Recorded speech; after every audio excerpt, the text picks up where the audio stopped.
안녕하세요. 저는 결혼 15년 차 주부입니다. 이곳에서 많은 분들의 사연을 들으면서 분노하기도 하고 슬퍼하기도 했는데 저에게도 그런 일이 있었어요. 제 사연을 들려드리고자 이렇게 글을 써보게 되었답니다. 얼마 전 시댁 식구들과 식사 자리에서 다들 저에게 그동안 고생 많았다며 말씀을 해 주셨는데요. 사실 그간 받았던 서러움이 많아서 그날 많이 울었어요. 그 서러움을 여러분들에게 들려드리고 싶었답니다. 저희 시댁은 맞이인 저희 남편과 그 밑으론 남동생이 있어요. 제가 결혼하고 2년 뒤에 동서가 들어왔는데 저와는 정말 정반대 성격을 갖고 있었죠. 저는 말이 없고 생각이 많은 편인데 동서는 말도 많고 활발한 성격이었어요. 거기다가 하고 싶은 말은 어떻게든 다 해야 하는 성격이었습니다. 원래 동선에는 평범한 집안이었는데 우연히 부동산 투자를 하게 되면서 잘 살게 된 케이스예요. 그러다 보니 매번 만날 때마다 투자에 대해서 항상 얘기를 했고 거들먹거릴 때도 있었어요. 형님, 이렇게 알뜰살뜰하게 모으면 뭐해요? 저축하면서 플러스 되는 게 있기는 한 거예요? 아니, 내가 너무 속상해서 그러지.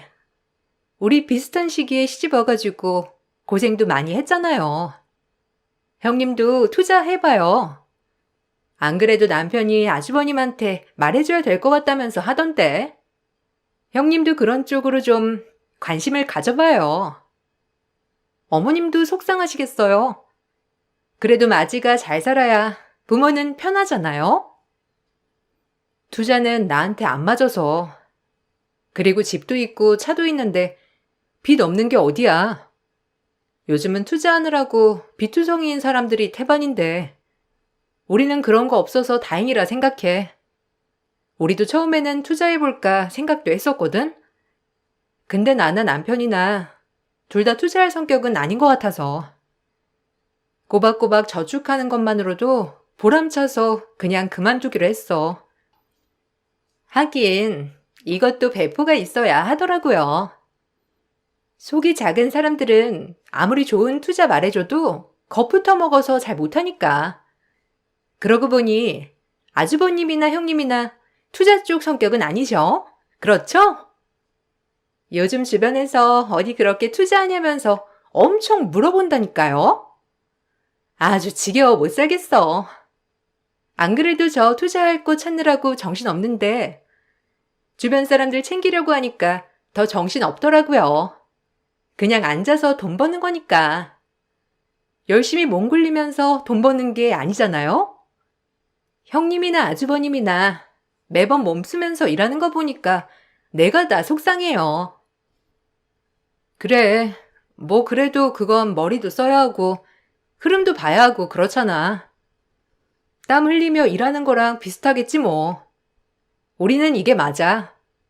열심히 일하면서 버는 돈이 보람차기도 하고 그렇다고 우리가 무리해서 일하는 건 아니니까 다음에 투자 생각 있으면 동서한테 물어볼게. 그래요.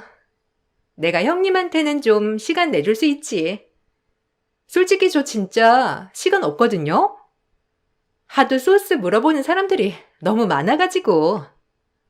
솔직히 형님이라고 해서 내가 특혜 봐주면 안 되지만 형님네가 안쓰러우니까 내가 한 번은 도와줄 수 있어요. 다음에 투자 생각되면 꼭 연락해요. 좋은 소스 내가 딱 물어다가 줄 테니까. 투자로 쏠쏠하게 수익을 봤던 동서는 항상 만날 때마다 자랑을 했죠. 처음에는 그냥 그런가 보다 생각하고 넘어갔는데 제가 별다른 반응을 보이지 않아서 그런지 언젠가부터는 저희가 너무 안쓰러워 그런다면서 깎아내리기도 했어요. 사실 저희는 투자를 하지는 않았지만 그렇다고 해서 빚이 많아 힘든 상황도 아니었거든요. 자가로 집이랑 차까지 다 가지고 있어서 그냥 평범하게 살고 있었는데 그럼에도 자신들보다 못하다는 이유로 평화하는 태도가 사실 마음에 들지는 않았습니다. 심지어 아이들이 커가면서 아이들까지 무시하기 시작했어요. 처음 시작은 학원을 어떤 거 보내는지 물어보면서 무시를 했습니다. 저희 아이들은 학원을 많이 다니지 않았지만 동선에는 취미부터 하루 종일 꽉꽉 채워서 학원을 보내더라고요. 아직 초등학교 저학년이었기 때문에 아이들에게도 부담일 수 있겠다 생각을 했는데 동서는 오히려 제가 아끼느라 애들 투자를 안 한다고 하더라고요. 어머, 형님! 형님 너무 그런 쪽에 인색한 거 아니에요? 애들 그래도 지금 시간 있을 때 이것저것 다 배워둬야지. 그렇게 학원 안 보내면 어떡해? 요즘 애들은 미술이며 운동이며 음악이며 다 학원에서 배우고 오는데 지금부터 잘 배워두지 않으면 나중에 크면서 다른 애들이랑 차이 난다니까요. 형님네 빠듯한 살림은 알지만 그렇다고 해서 애들한테까지 아끼는 건 너무하다. 아, 동서, 우리 아껴서 안 보내는 거 아니야. 애들도 굳이 학원 가고 싶어 하지 않고 뛰어노는 게 아직은 좋아서 지금 가는 것도 아이들이 가고 싶다고 하는 것만 보낸 거지. 난 굳이 학원을 지금부터 보내야 하나 싶은데? 동선의 애들은 그럼 학원 다 갔다 오면 몇 시에나 집에나 오는 거야? 그렇게 하루에 4-5개씩 보내면 집에 오면 9시는 좋게 넘는 거 아니야? 아니 형님, 몰라도 너무 모른다. 요즘은 다 애들 이렇게 다니는데요? 형님 돈 아끼지 마시고 애들한테 투자하세요. 이렇게 배워두면 나중에 다 쓸 때가 있다니까요. 애들 뛰어노는 것도 좋지만 기왕이면 운동 배우면서 뛰어놀면 좋잖아요.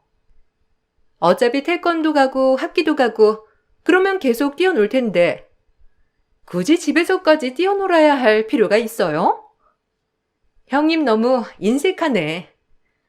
학원비 감당 안 되실까봐 아예 시도도 안 하시는 거예요? 아니, 그런 게 아니라 학원비가 감당이 안 돼서라기보단 애들이 별로 원하지 않아서 나도 학기 초에는 학원 이것저것 보내봤는데 애들이 너무 피곤해하고 학교 갈 때도 졸려하고 그래서 다 끊었어. 나중에 애들이 필요하다고 하면 그때 보내주려고. 지금부터 그렇게 애들 힘 뺄 필요가 있나 싶은 생각이 드는데? 동서는 그런 생각 안 해? 동서네 애들 주말에도 학원 가느라 바쁘다며. 다 이런 게 나중에 기반이 돼서 좋은 대학도 가고 그러는 거죠. 하긴 형님네 벌이에서 학원 보내고 나면 좀 빠듯하긴 하니까 이해는 해요. 저희도 전에 이렇게 넉넉하지 않았을 때는 학원 하나 보내는 것도 식겁하긴 했으니까요. 형님네도 저희 그때랑 똑같겠죠. 어쨌든 그러니까 형님, 투자도 하고 돈도 불리고 그래야 한다니까요. 동서는 초등학교밖에 되지 않은 애들을 하루에도 4-5곳씩 학원을 보내고 있었고 한 달에 100만 원 넘는 비용을 학원비에만 쏟고 있었어요. 비용도 비용이지만 무엇보다 애들이 주말에도 쉬지 않고 학원을 다니는 걸 보면서 안쓰럽다는 생각도 들었습니다. 그렇지만 저의 생각과는 다르게 동서는 오히려 저희 애들이 불쌍하다고 했어요. 다들 다니는 학원을 다니지도 못하게 한다면서 제가 너무 애들에게 투자하는데 인색하다고 했죠. 어느 날은 저희 차가 10년이 넘었는데 그 차를 보더니만 차를 바꿀 생각은 없냐며 묻더라고요. 왜 그런가 싶어서 물어보니 요즘은 애들이 다 알아서 오래된 국산차 타고 다니면 비교하면서 따돌린다고 바꿔야 한다고 열을 내며 말을 하더라고요. 형님, 솔직히 형님한테만 이렇게 말하는 건데 요즘 누가 국산차 10년 넘게 타고 다녀요. 잘 사는 집은 외제차로 금방금방 바꿔서 타고 다니지. 우리 클 때랑 다르게 요즘 애들은 차 모델명도 다 알고 얼만지도 다 안다니깐요. 학교에 픽업 오는 엄마 차만 보고서도 얘네가 잘 사는 집인지 아닌지 다 구분해서 친해지는데 형님은 너무 이런 거에 무신경인 것 같아. 무슨 애들이 차로 급을 나눈다는 거야. 그리고 그런다고 하더라도 우리 차 아직 멀쩡한데? 멀쩡한 차를 바꾸라고? 지금껏 고장난 부분 없이 잘만 타고 다니는 걸? 그리고 굳이 괜찮은 차 바꿀 생각도 없고. 거기다가 무리해서 외제차 살 생각도 없어. 그러고 보니 동선에는 이번에 또 차 바꾼 거야? 전에 타고 다니던 건 어쩌고. 그것도 바꾼 지 5년도 안 된 거 아니었어? 요즘은 다 이렇게 차 계속 바꾸면서 타는 거예요. 누가 한 차만 오랫동안 타고 다녀요? 그렇게 아끼다가 애들한테 이미지 안 좋아진다니까요? 요새 애들은 다 은근히 급 나눠가지고 친해지는데 형님은 그런 것도 몰라요? 형님 혹시 집에 애들 친구들 초대해 본 적은 있어요? 그러면 애들 싹 집 훑어보고 그러던데. 아직 초대도 안 해봤구나? 아유, 말도 말아요. 우리 애들은 친구들이 다 잘 산다면서 칭찬한다고 얼마나 좋아하는데요. 우리 애들 친구들 집에 놀러와도 그런 눈치는 전혀 없었는데. 정말 그런다고? 한 번도 그런 말 들어본 적도 없고 그런 느낌 받아본 적도 없었어. 애들이 차 바꿨으면 좋겠다고 한 적도 없었는데. 오히려 우리 차 오래 타고 다니니까 애들 별명 지어주고 부르는데 그런데도 애들이 속으로는 다 구분하고 있다는 거야? 아휴, 그렇다니까요. 형님 좀 세상사를 잘 알아야 되겠네요. 형님 나이만 저보다 많지? 저보다 아는 건 없는 것 같아요. 요즘은 다 돈으로 급 나누는 세상이잖아요. 저희가 왜 그렇게 돈 벌려고 하겠어요. 형님네도 이제 애들 급도 올려주고 그래야지. 어쨌든 이제 차 좀 바꿀 때가 된 것 같은데 뭐 좋은 딜러라도 소개해드려요? 생각 있으시면 언제든지 말씀하세요. 제가 소개해드릴게요. 동서는 타고 다니는 차로도 사람의 급이 나눠지는 것이라며 말을 했죠. 전 그런 말에 동의할 수 없었어요. 동서는 보이는 것들이 다 사람의 급을 만들어내는 것이라며 무리해서 고급 아파트에도 이사를 갔고 거의 5년마다 한 번씩 고급 외제차로 바꾸기도 했어요. 그런 모습을 보면서 과연 생계가 유지나 되고 있는 걸까 싶었는데 그래도 별탈 없이 생활하는 걸 보니 신기하기도 하고 다행이라 생각이 들기도 했습니다. 시댁 식구들 중에서 동서만큼 허영심이 가득 찬 사람은 없었어요. 서방님도 성실하게 사업을 하는 사람이었고 시부모님께서도 항상 절약을 실천하시는 분들이셨죠. 그러다 보니 동서는 시댁 행사가 있을 때면 항상 불만을 토로하곤 했습니다. 생신이나 이럴 때도 비싼 곳에서 밥을 먹기보다는 소소하게 가족들끼리 시간을 보내는 걸 더 좋아하셨기 때문이죠. 동서는 불평이 많았지만 그렇다고 해서 적극적으로 시부모님께 표현을 하진 않았어요. 전 10여 년의 세월 동안 저를 이해해 주시고 배려해 주신 시부모님께 감사한 마음이 있었어요. 아이들이 어릴 적에는 제가 일을 하고 있었기 때문에 시부모님께서 아이들을 봐주셨는데 그때 감사함 때문에 이사를 가고 나서 정성을 다해 밥상을 차려냈죠. 시댁 식구들을 모두 부르고 정성을 다한 상차림으로 대접을 했는데 그날 동서가 한 말은 아직도 기억에 남아요. 어머, 아주버님. 우리 아주버님 돈 진짜 많이 버셔야 되겠다. 요즘 누가 이렇게 상 차려요? 그래도 집들이 하신다고 해서 고급 뷔페 이런 거 부르셨나 했는데 누가 이렇게 밥상을 차려가지고 대접하는지 형님이 얼마나 경제적으로 쪼들리셨으면 이런 거 손수 다 만들어서 내왔겠어요. 아주버님 앞으로 돈 진짜 많이 버셔야 되겠네요. 재수씨, 우리 와이프가 돈이 없어서 손수 차린 게 아니라 어머니 아버지께 감사한 마음으로 정성 다해 드리고 싶어서 손수 차린 겁니다. 이런 게 바로 정성이 들어간 밥상이지. 그리고 우리 부족함 없이 잘 살고 있으니까 재수씨도 이제 그만 걱정해요. 안 그래도 재수씨, 우리 와이프한테 자꾸 돈이 없어서 그러는 것 같던데, 우리가 진짜 돈이 없었으면 어떻게 이 좋은 집에 이사를 올 수 있었겠어요? 뭐, 여기가 좋은 곳이라고 말씀을 하시면 제가 할 말은 없지만 아주버님네 기준에서는 여기도 고급 아파트이긴 하니깐요.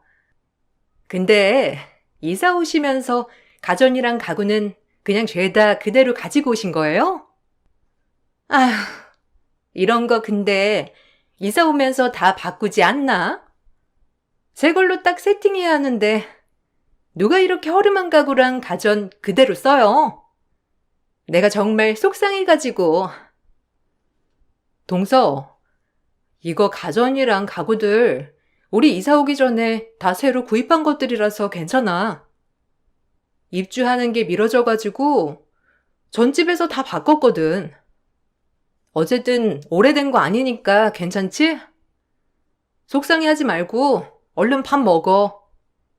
우리 이 정도면 정말 만족해.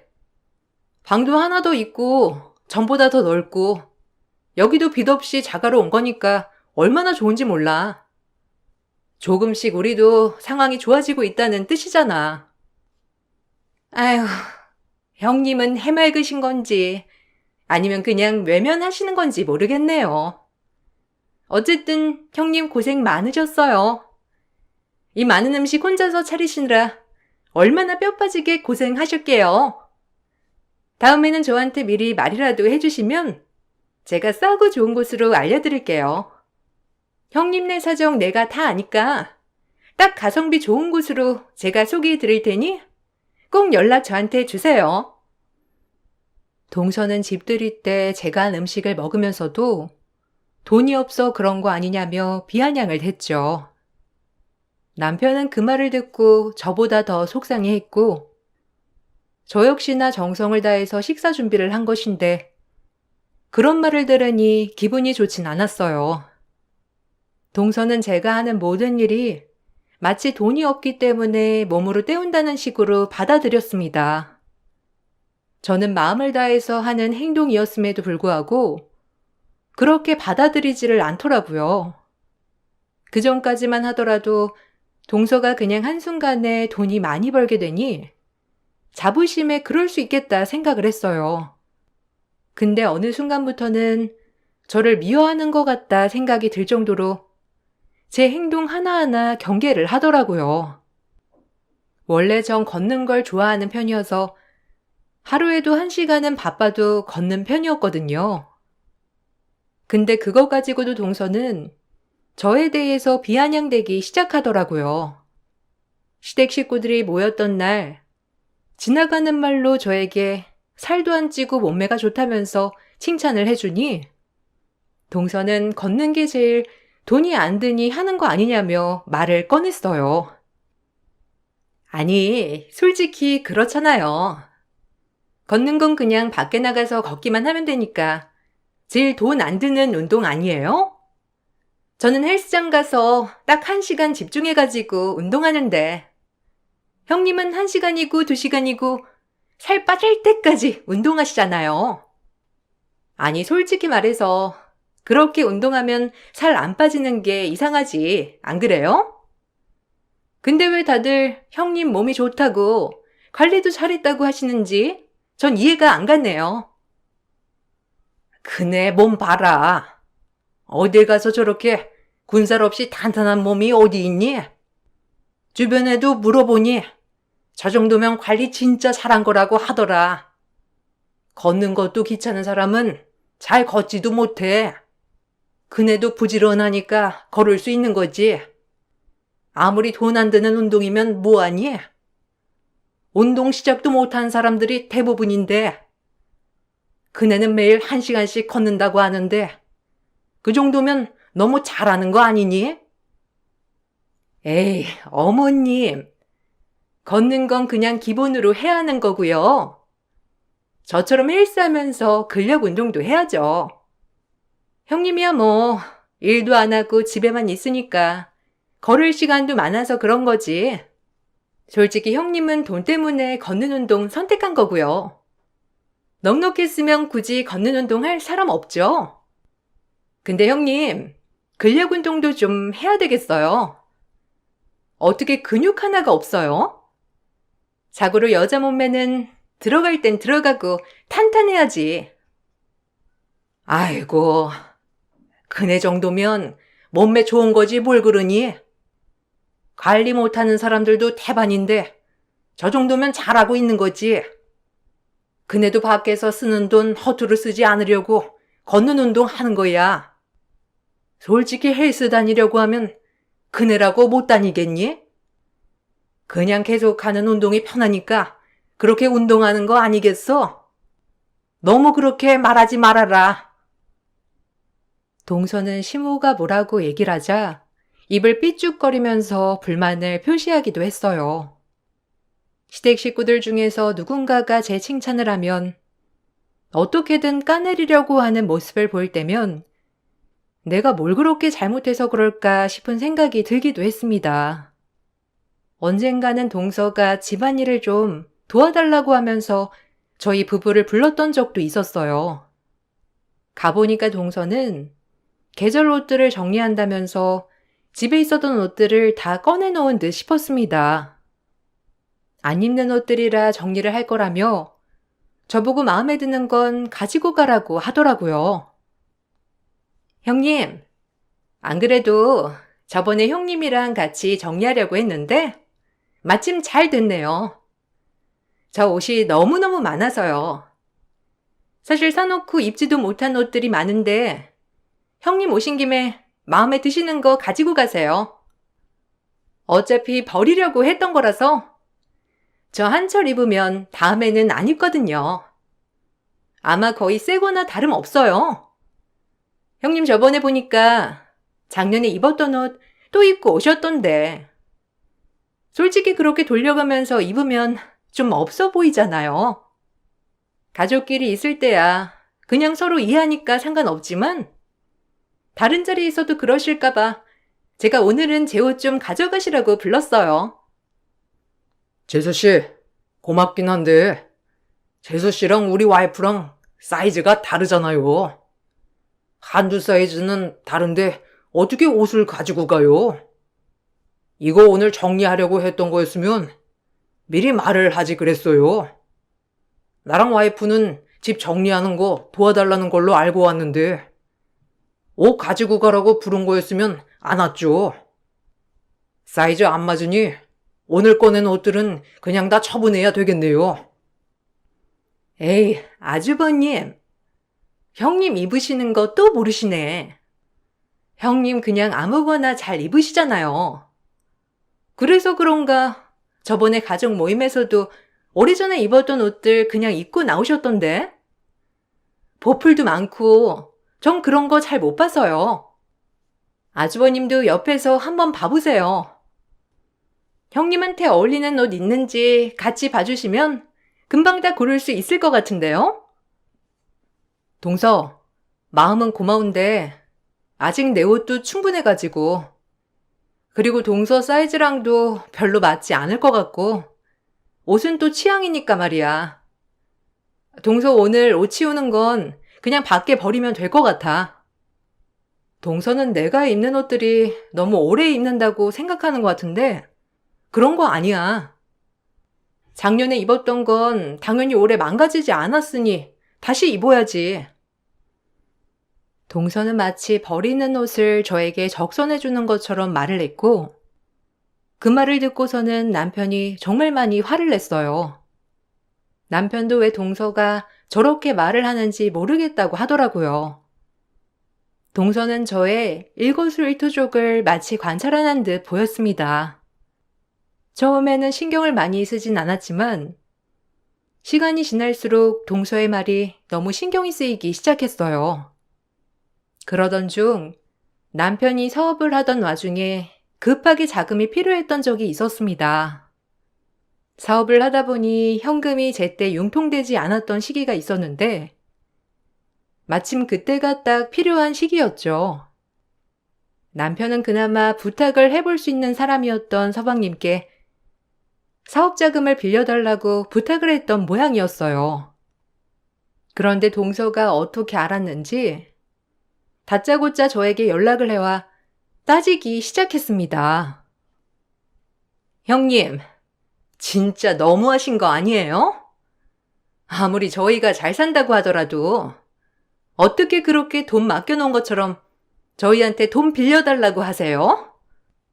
안 그래도 아주버님이 말했다고 하시길래 이상하다 싶었는데 이거 형님이 저한테 부탁해보라고 말씀하신 거 맞으시죠? 그럴 줄 알았어요. 아주버님은 그런 말 안 하실 것 같았는데 솔직히 형님이 부탁하니까 그러신 거겠죠?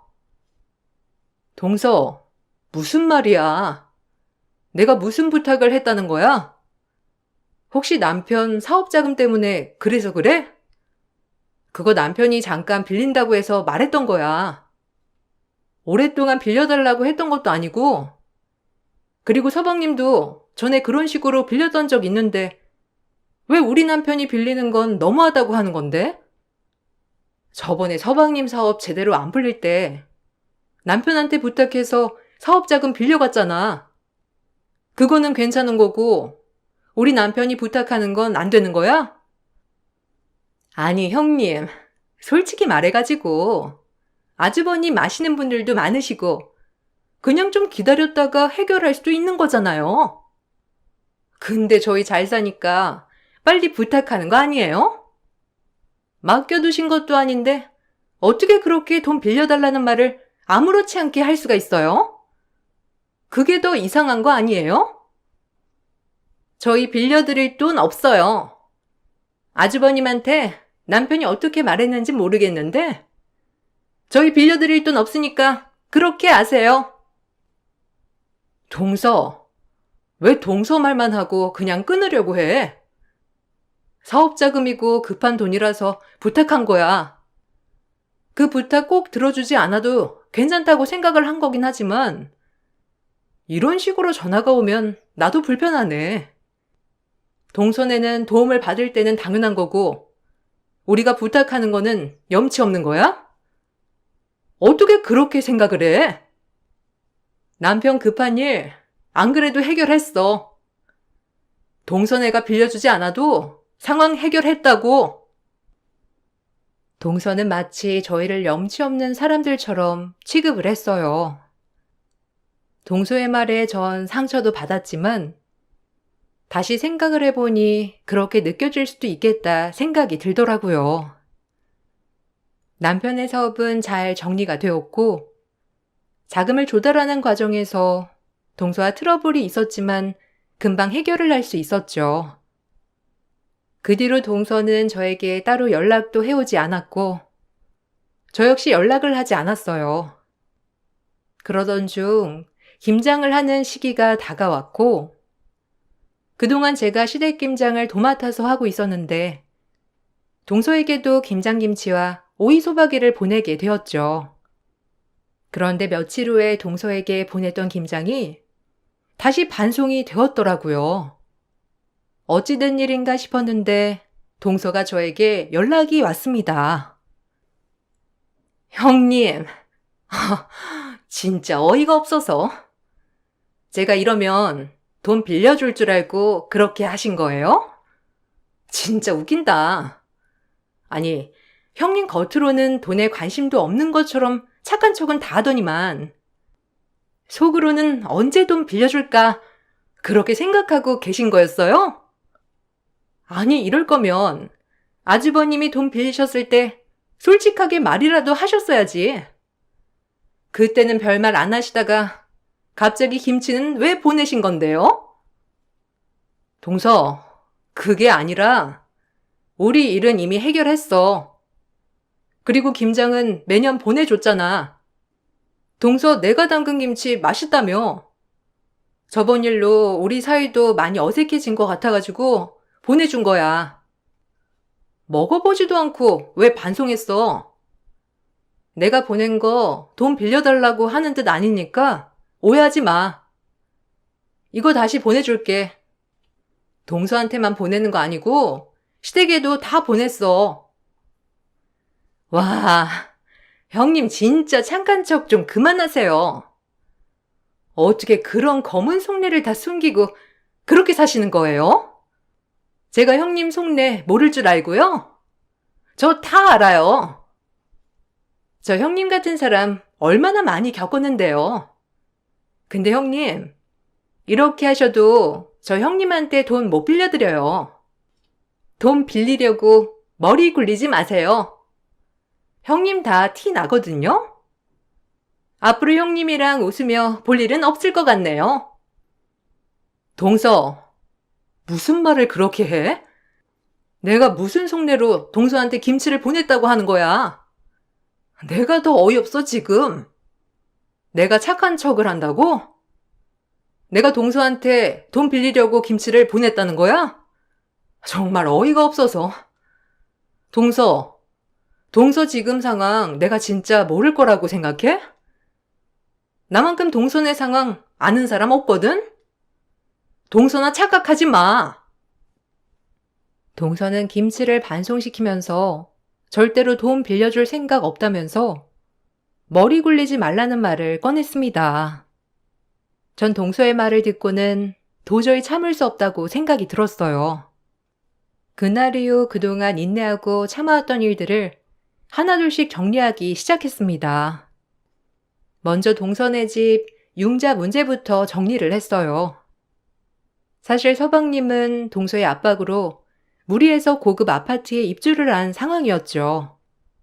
그렇지만 서방님의 벌이로는 이자도 감당되지 않아 저희 집에 부탁을 했고 제가 그 이자를 지원해주고 있었습니다. 이건 오로지 시부모님과 서방님을 위해서 했던 일이었지만 더 이상은 참을 수 없는 일이 되었어요.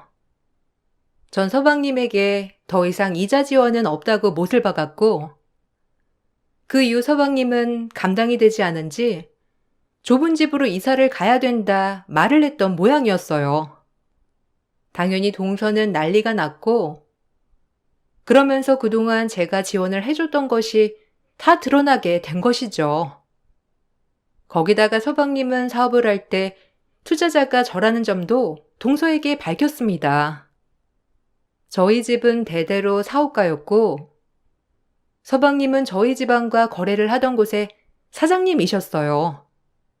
그러다 보니 저희 집에서 투자를 하게 되었는데 그것 또한 철회를 하겠다고 밝혔어요. 그 사실을 듣고서는 동서는 믿지 않았는지 저에게 연락을 해와 그게 사실이냐며 따져 묻기 시작했습니다. 형님, 지금 저 겁주시려고 괜히 그런 말씀 하신 거죠? 저 지금 진짜 황당한 얘기를 들었거든요? 어떻게 저희 신랑 회사에 형님 지분이 있을 수가 있어요? 그게 말이나 돼요? 형님, 저한테 지금까지 한마디 말조차 없으셨잖아요. 그래놓고 갑자기 회사 지분이요? 진짜 어처구니가 없어서. 지금 저 골탕 한번 먹여보려고 일부러 이러시는 거죠? 저 이런 거 진짜 재미없거든요? 골탕을 먹이는 건지 아닌지는 앞으로 두고 보면 알겠지. 내가 그동안 시부모님 좋으신 분들이고 서방님도 내가 결혼하기 전부터 알던 사람이라서 끝까지 참고 참았어. 근데 더 이상은 안 될 것 같네. 동서 골탕 먹이려고 이런 짓까지 하겠어? 애초에 동서가 가지고 있던 것 중에서 내 손이 닿지 않는 게 뭐가 있다고 생각해? 나야말로 동서 이러는 게 정말 어처구니가 없어. 설마 진짜 저희 회사 집은 형님 거라고 하시는 거예요? 아니 그럼 왜 지금까지 아무런 말도 안 하신 건데요? 저한테 충분히 말씀하실 수도 있었는데 한 번도 그런 말 꺼내 보신 적도 없었잖아요. 저 속이고 다들 농락한 거예요? 저한테 말도 안 하고 다 아는 사실인데 저 하는 행동 보고 뒤에서 실컷 비웃으시면서 지내셨던 거냐고요. 그래, 끝까지 자기 중심적으로만 생각하네. 우리가 진짜 동서하는 행동 보고 뒤에서 비웃었으면 지금까지 말도 안 하고 있었겠어? 그리고 애초에 주저없이 가분한 행동한 게 누군데? 지금까지 날 그렇게 무시해놓고서는 왜? 내가 막상 서방님네 회사 지분 제일 많다고 하니까 속였다 생각되니? 아직 끝난 거 아니거든? 지금껏 비웃었던 거 내가 다 갚아줄 거니 각오해. 동서는 마치 제가 작정하고 자신을 속여왔던 것이라 생각을 했지만 사실 저는 그럴 생각은 없었어요.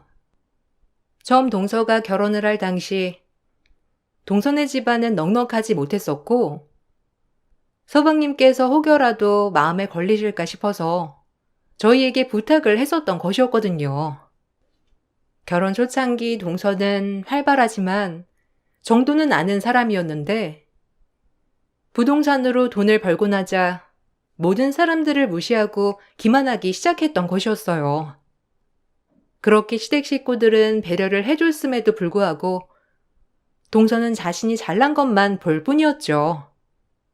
거기다가 아직 넉넉하지 않은 살림에도 무리해서 고급 아파트를 장만하고 아이들 학원까지 무리해 보내면서 돈으로 자신의 재력을 과시하기도 했어요. 그런 모습들을 보면서 서방님도 지쳐갔고 시댁 식구들도 불편함을 느끼고 있었던 상황이었습니다. 전 콧대만 높아지는 동서에게 교훈을 주고 싶었습니다. 그래서 전 그동안 투자를 했던 것들 모두 회수를 했고 결국 서방님네 회사는 위기를 맞게 되었습니다. 어느 누구라도 부러워할 만한 집에서 살고 있었던 동서는 모든 부동산을 처분하고 월세방으로 이사를 가게 되었고 서방님은 사업장을 정리하게 되었어요. 서방님 역시 동서의 허영심 때문에 안 그래도 스트레스를 많이 받고 있었는데 이번 기회로 별거를 시작하게 되었습니다. 그 뒤 동서는 저에게 미안하다며 연락이 왔어요. 형님, 저 진짜 반성 많이 했어요. 제가 제 전 모습을 생각도 못하고 남들 무시하고 그랬던 거 정말 잘못했어요. 근데 형님한테 그러려고 그런 게 아니었고 진심도 아니었어요. 정말 죄송해요.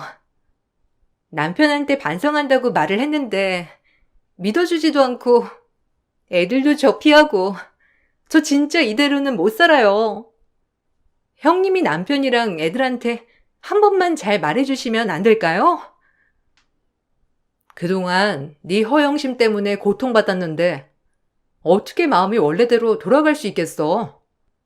애초에 맞지도 않은 옷을 네가 억지로 입혔던 거잖아. 그래 놓고서는 남들 까내리고 무시하고 이제 와서 후회하면 뭐가 달라지니? 내가 관여할 수 있는 건 없을 것 같은데? 형님, 정말 죄송해요. 저 진짜 반성 많이 했고 제 주제도 파악했어요. 저 정말 지금은 정신 차렸는데 아무도 믿어주지 않아요. 형님이 말하면 다들 믿어주잖아요. 솔직히 형님께서 시댁에서 신임 얻고 있는 거 저 진짜 부러웠어요. 돈 많으면 다들 좋아할 줄 알았는데 그것도 아니었고 형님을 다 사랑해주니 질투나서 그런 거였어요. 한 번만 용서해주세요. 저 남편이랑 이혼하고 싶지 않아요. 지금도 아이들이랑 다 같이 살고 싶어요. 동서는 뒤늦게 반성을 했지만 그동안의 허영심으로 상처받은 마음들은 쉽게 나아지는 것 같지 않았어요. 한편으로는 다시 잘 살게 되면 동서가 그때의 허영심 넘치는 모습으로 돌아가지 않을까 싶은 마음도 다들 있는 것 같았어요. 그렇게 지금까지도 동선에는 별거를 하고 있습니다. 반성하고 있다는 동서의 마음이 진심일지 아닐지는 본인만 알고 있을 것 같아요. 지금은 매달 월세를 내느라 안 하던 일도 하면서 쪼들리며 살고 있다고 하더라고요. 여러분들은 주변에 티나지 않는 재력가분들이 많으신가요? 아니면 저희 동서처럼 재력을 과시하는 사람들이 많으신가요? 어떤 사람들이 많던지 무엇보다 중요한 건 남을 무시하지 않는 마음이라 생각이 드네요. 제 긴 사연을 들어주셔서 감사합니다. 모두들 행복하시길 바랄게요. 안녕하세요. 수원에 살고 있는 여성이에요. 남편과는 우연히 알게 되어 연애를 시작했고 결혼을 했어요. 부모님이 귀하게 낳은 늦둥이 딸이라 오냐오냐 하시며 키웠고, 그런 제가 어느 남자한테 시집갈까 늘 노심초사하던 부모님은 제가 결혼을 하고 나서야 한시름 놓으셨답니다. 하지만 그 행복도 오래가지 못했고, 제가 결혼하고 얼마 가지 않아 부모님이 교통사고로 돌아가시고 말았어요. 하나뿐인 외동딸이었던 저는 부모님이 남긴 유산과 생명보험금을 받게 되었지만 돈이 무슨 소용일까요? 가장 천금 같은 부모님을 잃어버렸는데, 부모님을 잃고 나니 결혼은 남편에게 더 의지하게 되더라고요. 그런 마음을 아는지 모르는지 결혼하고 보니 남편은 허운대만 멀쩡했을 뿐 남한테 가시하기 좋아하고 굉장히 말로만 나불대는 사람이더라고요.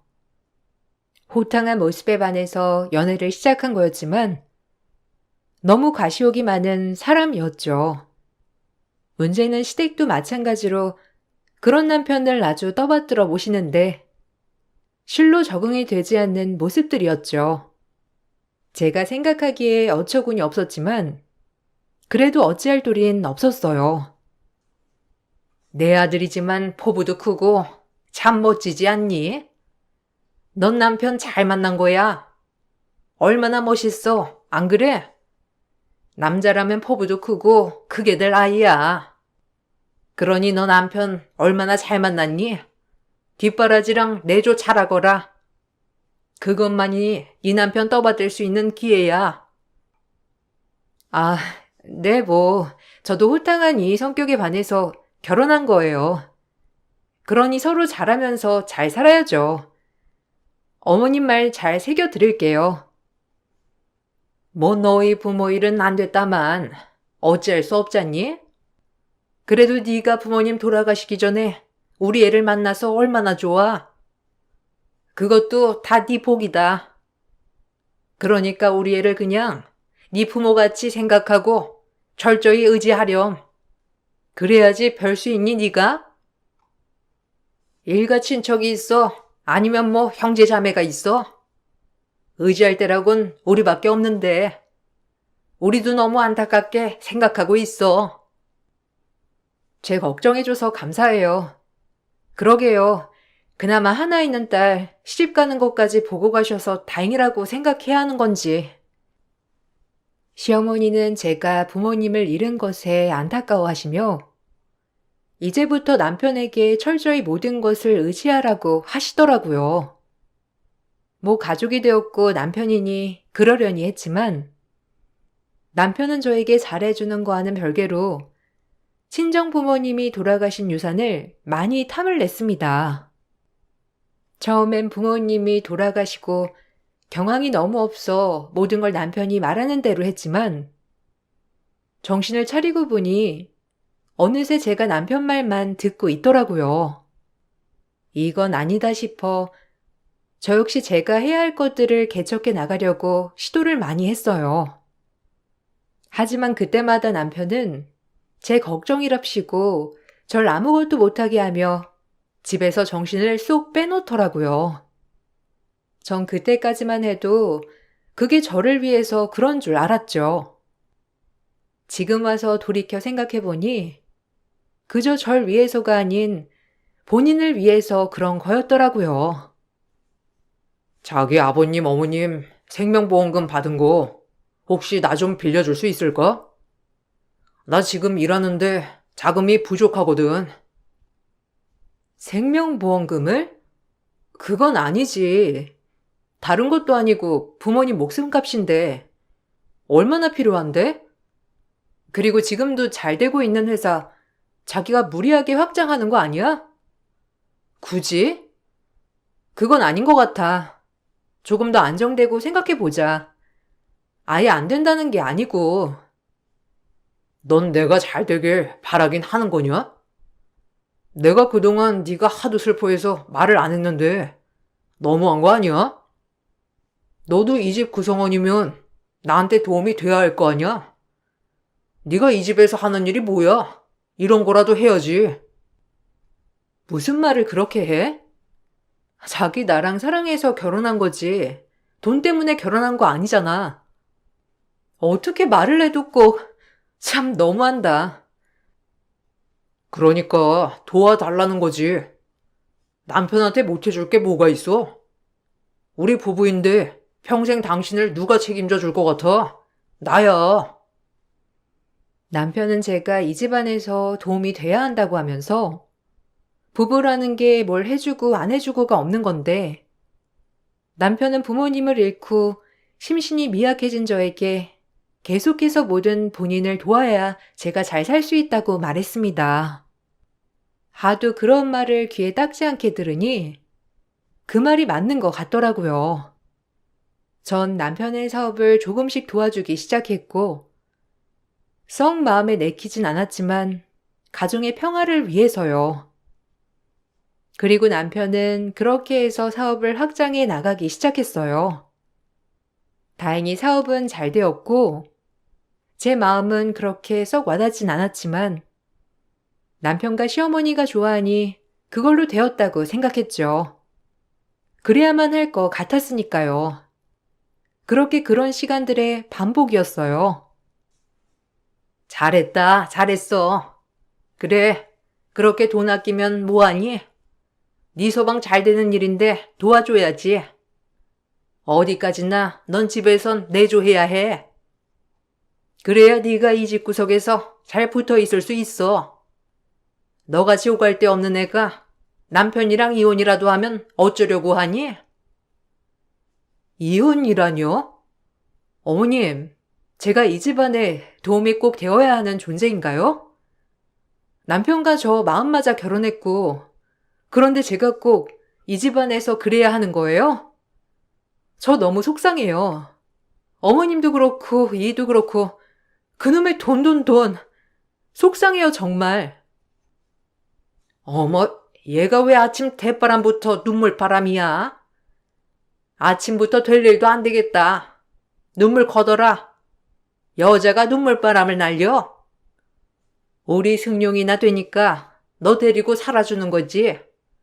솔직히 말해서 얼마나 불행하니 네가? 결혼하자마자 부모가 하늘 한시에 저 세상에 갔는데 우리 집이나 되니까 너 걷어준 거야. 까놓고 말해서 내가 원래 말을 돌려서 하지 못하잖니. 그러니까 네가 승용이한테 잘해야 해. 알겠지? 너만 잘하면 이 집에 아무 문제 없다. 내 말 너무 서운하게 듣지 말고 새겨 들어. 제가 뭐라고 해야 할지 모르겠네요. 부모 없는 게 죄도 아니고 저도 할 만큼 하고 있는데 늘 어머님은 잘하라고만 하시니. 여자가 잘해야 가정이 쓰는 거다. 그러니까 내가 너한테 이런 얘기도 하는 거지. 섭섭하게 받아들이지 마. 속상한 마음에 훌쩍였지만 시어머니는 저에게 될 일도 안 되겠다며 눈물을 그치라고 했는데 그때 당시 정말 너무 힘들었어요. 심적으로도 의지할 곳도 없는 느낌이었고 사람 만나는 것도 싫어지면서 철저히 고립되어 갔습니다. 아마 아시는 분들은 아실 거예요. 사랑하는 부모님의 갑작스런 부재는 얼마나 나의 삶에 영향을 끼치는지 말이에요. 그렇게 남편 사업을 계속해서 도와줬고 그나마 제가 남편을 도와줘야만 남편은 저에게 따뜻하게 웃어 보이더라고요. 이제 그리움을 서서히 잊어갈 때쯤 임신을 하면서 아이를 낳았고 무엇보다 내 핏줄이 생겼다는 것이 너무 좋더라고요. 아이가 생기니 집안의 소속감도 생긴 것 같고 행복했어요. 남편도 아이한테만큼은 다정한 모습을 많이 보여주어서 그런 모습들이 참 좋았어요. 애도 태어났겠다. 그래도 일이 떡떡 잘 풀리는구나. 우리 아들 하는 일이 말이야. 애가 태어난 만큼 네가 더 잘해야 해. 알겠지? 지금처럼 내조에 충실하고 돈에 대해서 아까워하지 말고 새겨들어. 네 서방이 잘 돼야 너도 잘 되는 거야. 아, 그렇죠. 뭐 아이 태어났으니 부단히 더 노력하고 잘 살아야죠. 걱정 마세요. 저희가 다 알아서 할게요. 너 재산은 얼마 정도 남았니? 뭐 딱 너한테만 남겼다고 생각 말아라. 그게 다 너랑 우리 아들이랑 가족이니까 우리 아들한테도 그 돈에 대한 권한 있는 거 알지? 내가 혹시라도 네가 잊어버렸을까봐 얘기하는 거다. 혹시나 해서. 어머님은 제 얼굴 볼 때마다 돈 얘기만 하시는 것 같아요. 저만 보면 돈 얘기밖에 생각이 안 나시나요? 너무해요, 정말. 아니, 말이 그렇다는 거지. 참 너도 꼭 그런 식으로 받아들이더라. 우리 아들이 잘 돼야 네가 잘 되는 거니까 두루두루 말한 거야. 시어머니는 늘 저와 대화 끝에 친정 유산에 대해 언급하셨고 그럴 때마다 마음이 썩 좋지는 않더라고요. 그렇다고 화를 낼 수도 없는 노릇이었고 그저 저희 아이를 키우며 남편과 행복하게 살기만을 바랬습니다. 그러던 중 남편이 이번에 나이를 위해서 마당이 딸린 전원주택으로 이사를 가자고 하더라고요. 무리하게 요구만 하는 남편에게 이번엔 따끔하게 얘기했어요. 제가 따끔히 얘기하자 남편은 오히려 역정을 내며 저에게 뭐라고 했고 역시나 저를 이상하게 몰아가는 투로 말했죠. 자기 수중에 돈이 있으면서 나한테 얘기하는 거야? 이사도 좋고 사업 확장도 좋아. 근데 무슨 돈으로 하겠다는 거야? 아니 뭐 너도 돈 있잖아. 그리고 꼭 그렇게 돈돈 거려야겠어? 남편 기 좀 살려주면 좀 좋아. 당신 내가 생활비 갖다 주는 게 뭐라고 생각해? 그 돈으로 당신이랑 지 먹고 사는 거 아니야. 그런데 남자 귀를 이렇게 꺾여놔야겠냐고. 참 어이가 없네. 아니, 그게 아니잖아. 나도 돈 없어. 이제 우리 미래도 생각해야지. 그리고 지금 이 집이 뭐가 어떻다고. 꼭 내가 당신 돈 뜯어가는 사람처럼 얘기한다. 우리가 부부 맞긴 한 거야? 나 우리 지희 아빠야. 근데 어떻게 그렇게 말을 해? 그런 뜻이 아니잖아. 그냥 아껴서 지금도 충분히 잘 살고 있으니까 좀 욕심을 내려놓자는 식으로 얘기하는 거야. 내가 이 정도로 버니까 너랑 지희 먹고 사는 거라니까. 나 아니었으면 네가 이런 집에서 살 수 있을 것 같아? 돈도 네가 꼴랑 몇 푼 보태주면 내가 확장시키고 내가 더 불리는 건데. 너도 참 하나만 생각하고 둘은 생각 못하네 진짜. 순간 당황했어요. 돈 얘기를 꺼내자 저에게 오히려 본인의 길을 꺾는다고 하는데 속상했어요. 돈 얘기만 나오면 예민해지는 남편과 무리하게 계속해서 뭔가를 버리려고 하는 남편을 막아야 한다는 것이 좀 힘들더라고요. 제가 돈을 풀어줄 생각을 하지 않자 남편은 집에도 안 들어오기 시작했는데 정말 황당 그 자체였죠. 아무리 전화를 해도 받지를 않더라고요. 어머님, 이 연락 돼요? 지금 제 전화도 안 받고 집에도 며칠째 안 들어오고 정말 미치겠어요. 무슨 일인지 아세요? 얘기 들었다. 아니, 큰 집 하나 있으면 얼마나 좋아? 너 둘째 낳을 때도 그렇고, 그리고 네 서방이 좀 해달라는 건데 그렇게 돈으로 무시했다며? 너네 친정부모가 남겨준 유산 움켜쥐고 있으면서 갑질하니까 좋으니? 진짜 어이가 없어서 원. 네? 갑질이라뇨. 그리고 저 그동안 할 만큼 했어요. 지금 사는 집도 나쁘지 않고 둘째 낳고 살아도 충분하다고 생각해요. 그런데 꼭 큰 집으로 이사를 가야 하나요? 저 정말 이해가 안 가서 그래요. 그리고 저희 부모님 목숨값을 왜 그렇게 저한테 대놓고 요구하시는 건데요? 제가 그동안 말씀을 안 했지만 정말 너무들 하시네요. 그저 돈, 돈, 돈. 진짜 지겨워요. 제가 처음으로 시어머니에게 이렇게 얘기하자 시어머니는 당황했는지 아무 말도 못한 채 입만 떡 벌어지더라고요. 그러고 있네 정신을 차리시곤 저에게 막말을 일삼으셨고 오갈 데 없는 저는 참 서럽더라고요. 갈 친정이 있나 만붙일 형제가 있나 이런 모욕을 듣고 내가 여기 있어야 되나 싶은 생각이 그 순간에 들더군요. 딸아이를 낳아서 그런지 몰라도 제 마음은 그전보다 더 독해져 있었어요. 하지만 제가 아무리 말을 해도 시어머니는 제 말을 들을 생각조차 하지 않더라고요. 어머, 넌 말하는 것 좀 봐. 그동안 어떻게 참고 살았냐? 아주 못돼 먹어가지고. 그동안 우리가 너 돈 뜯어간다고 생각했던 거 아니야? 너 진짜 섭섭하다. 네 남편 밖으로 놔두라도 나도 이제 모른다. 다 네가 하기 나름인데 뭐. 조언을 해줘도 진짜 어떻게 그렇게 받아들이는지 너 정말 별로다 별로야. 아주 은혜를 원수로 갚니? 실망이다 정말. 어머님, 그게 아니고요. 제 말씀 좀 들어보세요. 조언이랍시고 매일 저를 휘두르려고 하시니까 그런 거죠. 제가 모를 것 같아요? 내가 널 휘둘러? 내가 널 위해서 해준 말인데 그렇게밖에 못 받아들인다고 하니? 참 내가 할 말이 없구나. 어쨌든 네 신랑 나가서 뭐라고 다니던지 네가 알아서 생각해. 너랑은 말이 안 통해. 너같이 피해의식에 똘똘 뭉친 애한테 무슨 말을 내? 시어머니는 더 이상 저와 얘기하고 싶지 않다며 얘기를 거부하였고 그로부터 일주일이 지난 시점 아무렇지 않게 남편이 집에 들어왔어요.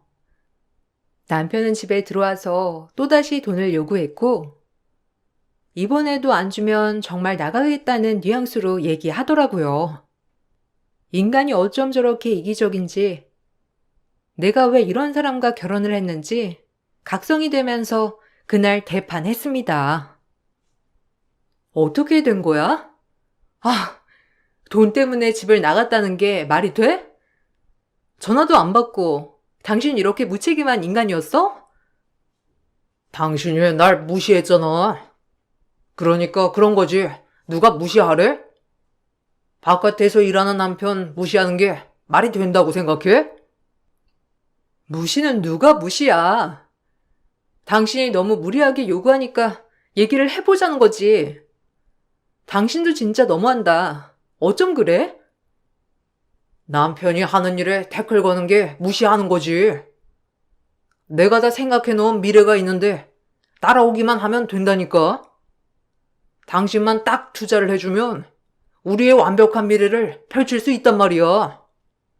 그러니까 협조 좀 해. 나 당신이 협조할 때까지 집에 안 들어올 거니까 그리 알아. 이렇게 무시당하고는 못 살아. 가장이 가장의 위험이 있지. 집에서 내조하는 아내가 날 무시하는데 내가 밖에 나가서 뭘 할 수 있겠어? 무시라니. 당신이랑 도저히 말이 안 통한다. 집을 나가겠다고? 나랑 지인은 당신한테 아무것도 아닌 사람들이야? 집을 나가든지 이혼을 하든지 마음대로 해. 제 말에 아무 대답도 없었고, 그렇게 대판 싸움을 하다 딸아이까지 빌미 삼아 결국 끝끝내 마지막 남은 유산을 가져다가 한적한 땅에 집을 짓기 시작하더라고요. 아주 큰 전원주택이었는데 그렇게 남들에게 보이는 것을 좋아하는 남편은 결국 모든 것을 잃었어요. 그렇게 1년이 채 안 되게 걸린 전원주택 작업이 끝이 났고 마당이 드넓은 집이어서 아이들이 뛰어놀기엔 참 좋긴 하더라고요. 그래, 우리 아빠, 엄마가 마지막으로 남겨주신 집이라고 생각하자라고 애써 생각을 하며 마음을 굳게 먹었어요. 그렇게 저희가 이사를 갔고 딸아이도 넓은 집에서 뛰어노니 참 좋아해서 남편도 역시 본인 말이 맞았다며 한참을 흐뭇해했고요. 이 집에서 이제 우리 딸아이가 쑥쑥 자라기만을 기다려야겠구나 하고 생각하며 즐거운 나날을 상상하며 지냈어요. 자고는 아직 수리 중이니까 이쪽으론 통행하지 말고 현관으로만 통행해. 아무래도 공사하는 사람들이 집주인이 그쪽으로 들락날락하면 얼마나 불편하겠소. 내 말 명심해. 아직 완료될 때까지 그쪽으론 다니지 마. 알겠지? 명심해. 알겠어. 그럼 공사는 언제쯤 끝나는 거야? 그래도 주택 짓는데 꽤 걸리네. 마당 있는 집으로 이사 가니까 그래도 지희도 참 좋아하고 나도 좋네. 여기서 좋은 일들만 많이 일어났으면 좋겠다. 어머님도 초대해서 슬슬 집 구경 시켜드려야지. 바닥 공사 끝나려면 3개월은 넘게 걸린대. 그러니까 주의해서 지내자. 그쪽으로는 얼씬 더 말라고 불편할 테니까. 남편이 마음먹고 지은 집이니 이왕이면 남편 기분이 좋아지라고 말을 해줬고 저흰 이사 기념으로 시어머니를 초대하여 대접을 할 준비를 했어요. 시어머니는 처음에 집에 내리더니 차고 쪽으로 어슬렁거리시더라고요. 한참을 주방에서 음식을 하고 있는데 인기척이 너무 없자 제가 어머님을 찾아 나섰는데 차고 쪽에서 누군가와 대화하는 소리가 들리더라고요. 이상하게 뭔가 숨기는 느낌도 들었는데 그때는 그냥 별 대수롭지 않게 생각했어요. 워낙 시어머니도 말이 통하는 스타일은 아니었거든요. 어머님, 거기서 뭐 하세요? 아직 거기는 공사가 다 안 끝나서 지아빠가 그쪽으론 출입하지 말라고 하더라고요. 간다. 아니, 여기 그냥 뭔지 구경만 한 거야. 올 필요 없어. 내가 갈게. 구경하다 보니까 여기까지 왔네. 어여 들어가자. 근데 누구랑 얘기하시지 않았어요? 어머님 뭐 아시는 분 있으신 거예요? 저도 좀 소개해 주세요. 누군지. 아니라니까. 얘가 왜 이래? 얼른 들어가자. 밥은 다 했니? 어디 오랜만에 네가 한번 먹어나 보자. 얼마나 잘했을까? 여기 아주 먼지가 많이 날리니까 너 기관지도 약한데 얼씬도 말거라. 아유, 먼지 좀 봐. 들어가자꾸나. 집도 넓고 좋네. 시어머니는 제가 잘못 들은 거라며 한사코 말리셨고 그런 저희는 다시 집에 들어가서 밥을 먹었어요. 시어머니와 남편의 얼굴이 뭔가 죄를 지은 듯한 가시방석같이 보였지만 뭐 무슨 일이야 있겠어 싶었고 그렇게 하루하루가 흘렀죠. 하지만 이상하게도 차고 쪽에서 무슨 소음이 그렇게 나더라고요. 아무리 공사 중이라고 해도 약간 사람들의 소음 같았어요. 이런 부분이 좀 불편했지만 인부들의 말소리인가? 근데 이게 밤까지 이렇게 이어진다고? 라는 생각이 들기 시작하더라고요. 그런 의심의 불꽃이 점차 쌓여서 좀 커져만 갔고 아무리 생각해도 밤마다 조금씩 이어지는 소음이 이해가 가지 않았거든요. 차구 쪽 낮에는 오히려 조용한 것 같은데 저녁부터 좀 시끄러운 것 같아. 원래 낮에 공사 진행해야 맞는 거 아니야? 뭐, 밤에 할 수도 있지. 설마 가서 불편하게 한 건 아니지? 이런 게 주인집 갑질이야. 당신 그러니까 행동거지 조심해. 무슨. 가진 않았지. 근데 밤에 너무 시끄러우니까 자기한테 먼저 얘기하는 거야. 자기가 좀 주의 좀 줬으면 좋겠어. 알겠어. 그 부분은 내가 알아서 할 테니까 그냥 당신은 지금처럼 집에서 살림하면서 지나 봐. 이런 건 나한테 맡겨. 여자가 나서면 안 되는 거야. 그럼 인부들이 뭐라고 생각하겠어? 가장이 뭐하나 이렇게 생각할 거 아니야. 그러니까 나만 믿어. 좀 밤에 조심하라고 얘기해줘. 지희가 통 잠을 못 자네. 계속 울고 시끄러우니까 자기가 좀 따끔하게 주의 좀 줘. 남편이 본인만 믿으라는 말에 그러도록 하라고 했지만 날로 가면 갈수록 인기척에 잠을 자지 못하는 지경이 이르렀죠. 저뿐만 아니라 딸아이도 밤마다 울고불고 하는 통에 전 남편이 절대 가지 말라고 했지만 제가 가서 따끔히 주의를 줘야겠다고 생각을 하고 한밤중 그 인기척에 차고문을 열었어요. 차고문을 연 순간 역대급 반전의 그 자리에서 두 눈을 의심하고 말았습니다. 어떻게 이런 생각을 했는지 정말 어처구니도 없고 화도 나고 진짜 어이가 없더라고요. 이게 다 뭐하는 짓들이야? 이게 뭐냐니까? 당신 말 좀 해봐. 여기서 뭐하고 있는지. 지금 내가 본 게 뭐야? 여기 오지 말라니까 왜 왔어? 아니, 당신이 본 거 지금 오해하고 있는 건데 내가 천천히 설명할게. 일단 집에 가 있어. 내가 지금 집에 가 있게 생겼어? 지금 이게 뭐냐고? 제정신이야? 도대체 뭐 하는 짓이냐고? 당신이 이러고도 사람이야?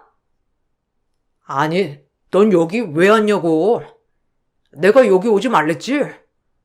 우리 비즈니스 중이니까 일단 빨리 들어가. 이따 얘기해. 비즈니스? 돌았구나 진짜. 너 이게 무슨 짓인 줄이나 알아? 네가 인간이야? 평소에 이러고 돌아다녔던 거니? 차고 문을 열고 확인한 순간 차고 안에서는 화투판이 벌어지고 있었습니다.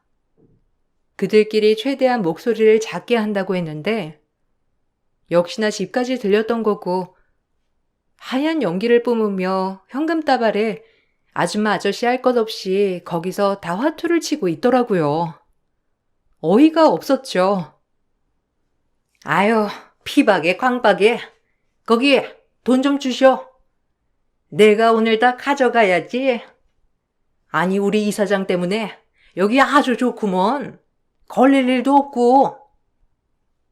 아유 그러니까 하우스에서 하던 것보다 안락하기도 하고 여기선 절대 들킬 일이 없잖아. 안 그래? 아주 똑똑하다니까. 저 사람은 법 피해가는데 도 같은 사람이잖아. 뭐 지난번에도 오락실 같은 거 운영하고 이제 하다 머리가 참 비상이여. 저희 남편은 그곳에서 장소를 제공해주고 수수료를 떼어먹는 사람이었는데 정말 어이가 없더라고요. 내 집에서 이런 행동들을 하다니.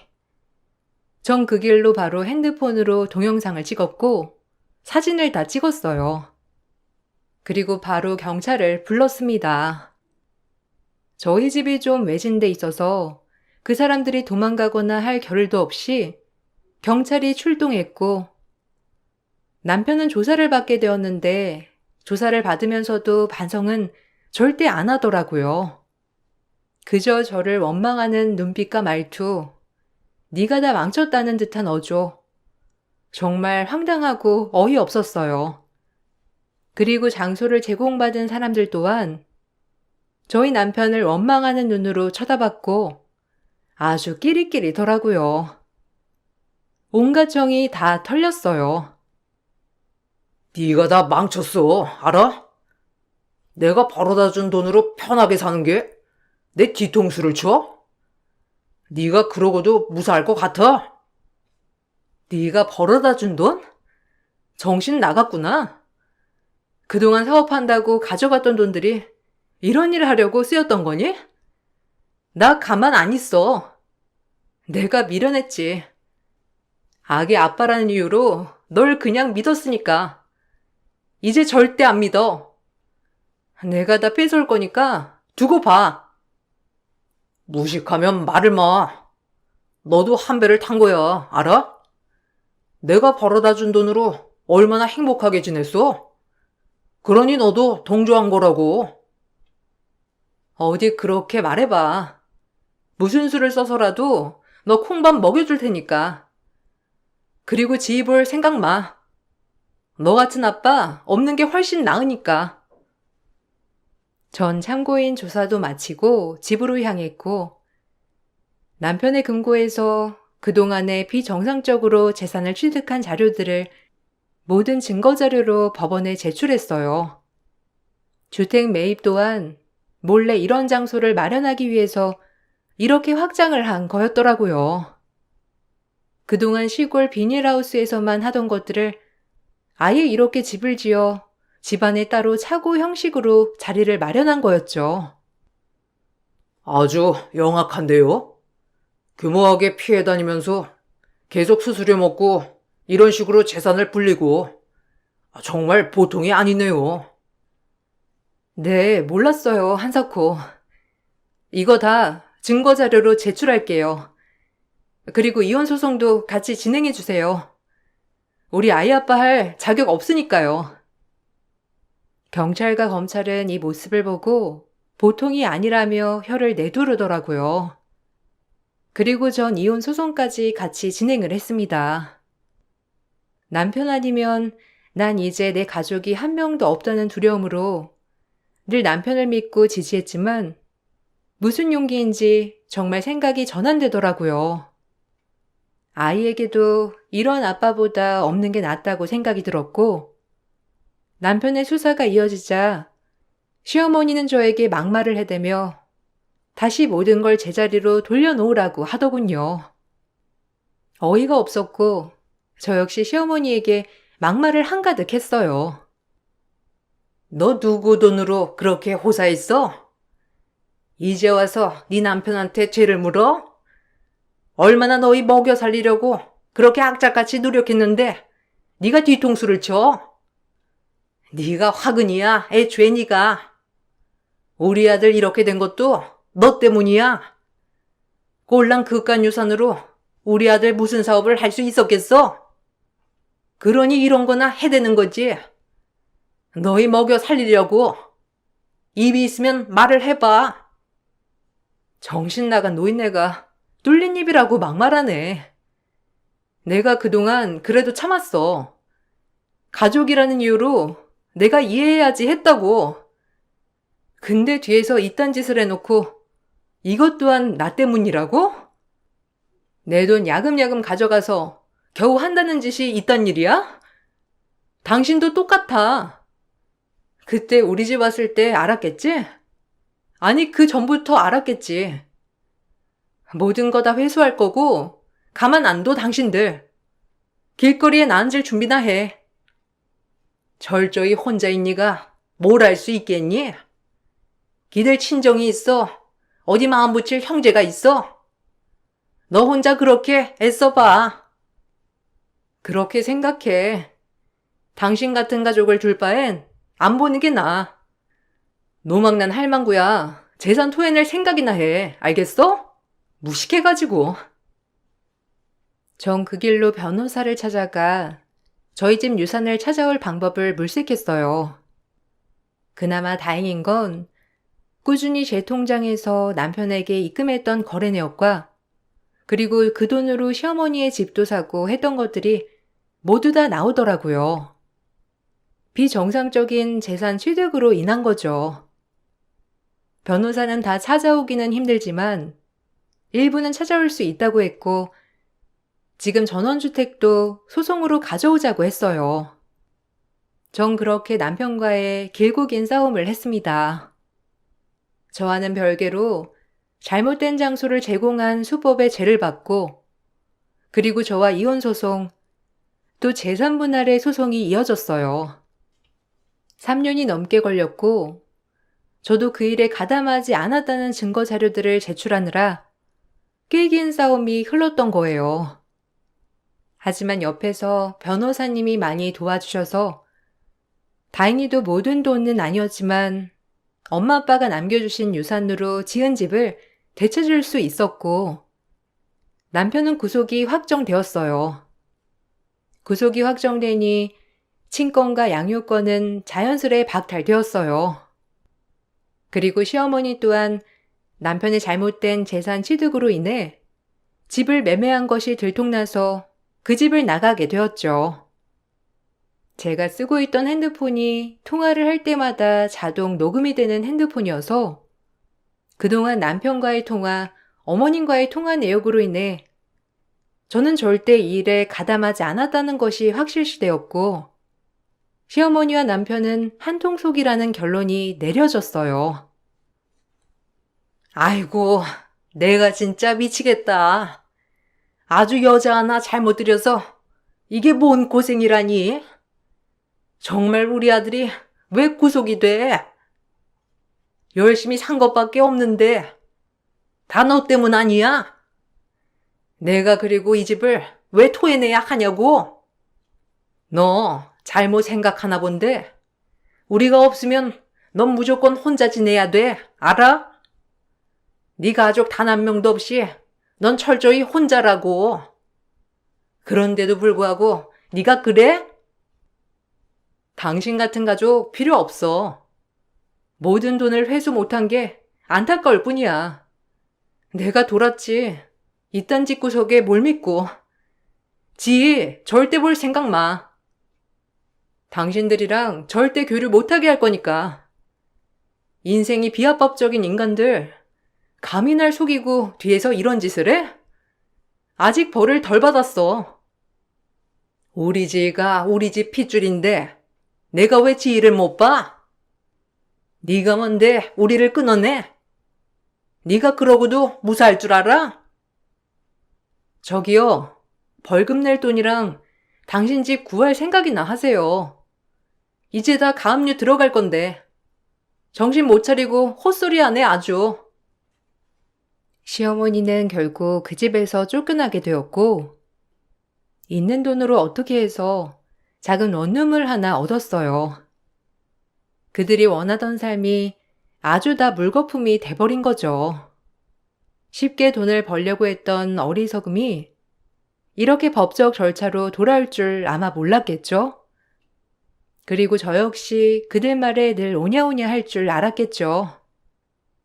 조금 어리석었던 날들이 있었지만 그래도 이렇게 마무리를 지을 수 있다는 것을 감사하게 생각을 하는 요즘입니다. 남편은 형량을 세게 받아 나올 생각도 못하고 있고요. 그런 인간이 사회에 나와봤자 뭘 할 수 있겠냐마는 말이에요. 시간은 정말 오래 걸렸지만 그래도 어느 정도의 돈도 회수할 수 있어서 다행이라고 여겼죠. 그 후로 전 남편이 지은 전원주택을 팔았는데 다행히 신축이고 집은 잘 지어놨기 때문에 후한값에 팔릴 수 있었어요.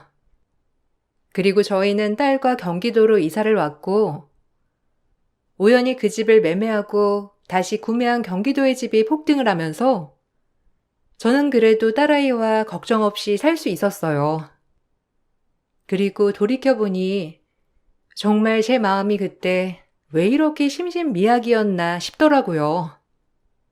딸아이가 있으니 이렇게 용기가 나는데 그때의 저를 이용한 것 같아 너무 화가 나지만 그래도 그런 시련이 있었기에 이렇게 당당하게 마음을 다질 수 있었다고 생각해요. 지금은 모든 걸 정리하고 딸과 조용히 살아가고 있습니다. 조금 남은 돈으로 아파트 앞 상가에서 네일 아트숍을 운영하고 있는데 이렇게 소소하게 딸과 살아가는 게 좋더라고요. 소송을 마무리하면서 변호사님과 만나 얘기를 하던 도중 전 남편은 구속이 되었는데 계속 전부터 했던 잘못된 장소 제공 사례들이 걸려서 형량이 늘어났다고 하더군요. 그런 인간과 이렇게 손절을 하게 된 것만으로 너무 행복한 나날들이라고 생각하고 있어요. 참 하다 집에다가 비정상적인 놀이장을 만들 생각을 했다는 게 아직도 충격이지만요. 너무 몰라서 당했던 날들이었지만 덕분에 딸아이도 태어났고 지금은 많이 성숙해진 것 같아 저는 그날을 후회하진 않는답니다. 여러분들도 언제나 좋은 일만 일어나길 바랄게요. 글재주가 없어 어떻게 읽으셨을지 모르겠네요. 제 글을 읽어주셔서 감사합니다. 안녕하세요. 저는 남편과 이혼을 하게 된 지 이제 막 2달 차 된 여자입니다. 저도 사람인지라 더 이상 상처받고 싶지 않아 망설이지 않고 갈라섰어요. 사랑한다며 결혼하자고 했을 땐 저에게 평생 행복하게 해줄 것처럼 행동하더니 결혼식을 올리자마자 태도가 조금씩 바뀌기 시작했어요. 그런 모습들이 실망스러웠고 결혼을 괜히 했다 싶었어요. 하는 행동을 보면 혼인신고 서류에 도장을 찍었으니 더 이상 저에게 노력할 필요가 없어도 된다고 생각하는 것 같아 보였습니다. 그러다 보니 너무 큰 상처를 받았는데 그래도 저는 힘들게 결혼식을 올린 만큼 최대한 좋게 넘어가려 했어요. 남자들은 결혼하면 다 변한다고 식을 올리기 전부터 들어온 말들이지만 남편은 그러지 않을 줄 알았는데 먼저 결혼하신 인생 선배님들의 말이 전부 다 옳다는 걸 결혼 이후에서야 알 수 있었죠. 저희 남편은 다른 남자들과는 다를 거라 생각했었는데 바보 같은 생각이었다는 걸 함께 살아오면서 남편의 행동으로 절실히 알 수 있었어요. 그리고 저보다 남편의 직업이 더 좋아서 은근히 저를 무시하는 행동을 많이 보였는데 특히 대화를 이어가면서 그런 것들이 많이 느껴졌어요. 남편을 사랑해서 결혼했던 그 마음이 배신감과 증오심으로 점점 바뀌기 시작하면서 저에게도 안 좋은 감정들로 채워져 버렸습니다. 부부관계의 문제를 해결하지 못하면 서로 헤어지는 것 말고는 답이 없었어요. 힘들게 식을 올린 만큼 서로 좀 더 이해해주면서 살아갔으면 하는 마음에 남편이 집에 들어오고 나서 진지하게 대화를 이어나갔습니다. 당신이 나랑 결혼하자고 했을 때 기억 안 나? 평생 행복하게 해주겠다고 했잖아. 내 눈에서 눈물을 흘리지 않게 해주겠다면서 왜 조금의 노력도 보이지 않아?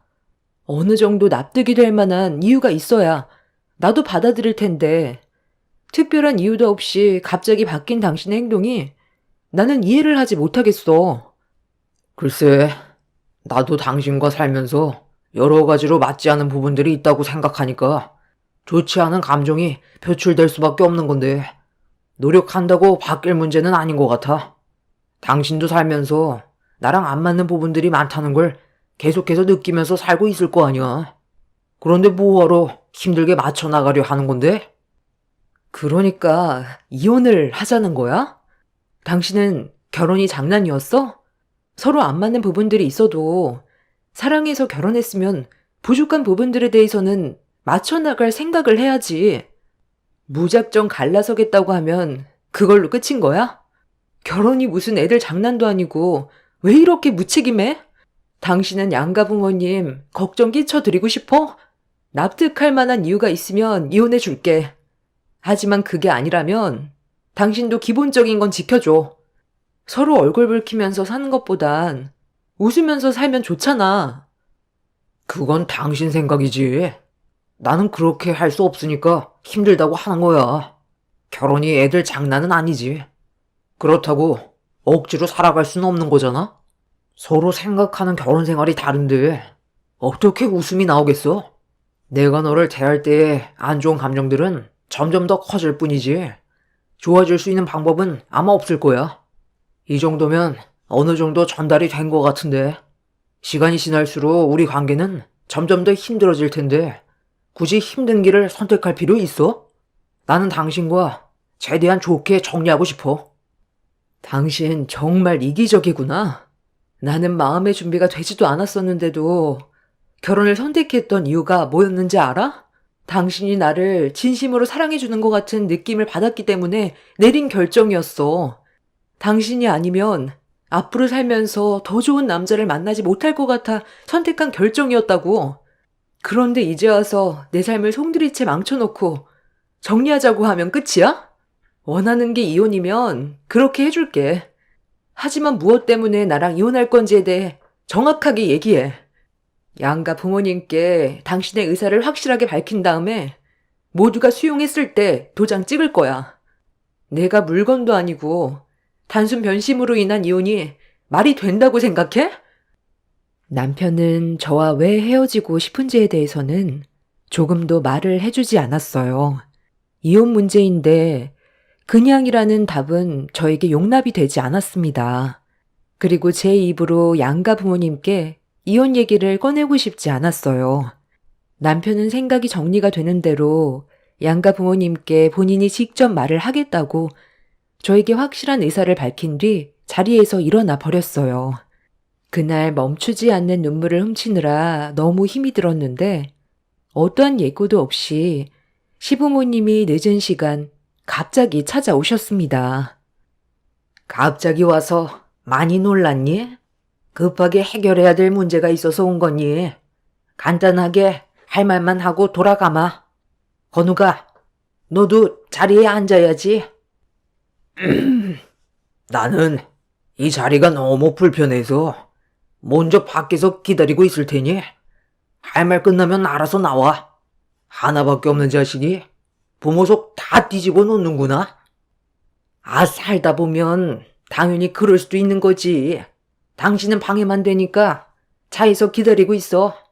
어쩜 사람이 저리 답답한지. 당신이랑 살아온 인생이 아깝다. 저 인간이 원래 좀 답답한 면이 있으니까 네가 이해해줘라. 그럼 본론으로 들어가 볼까?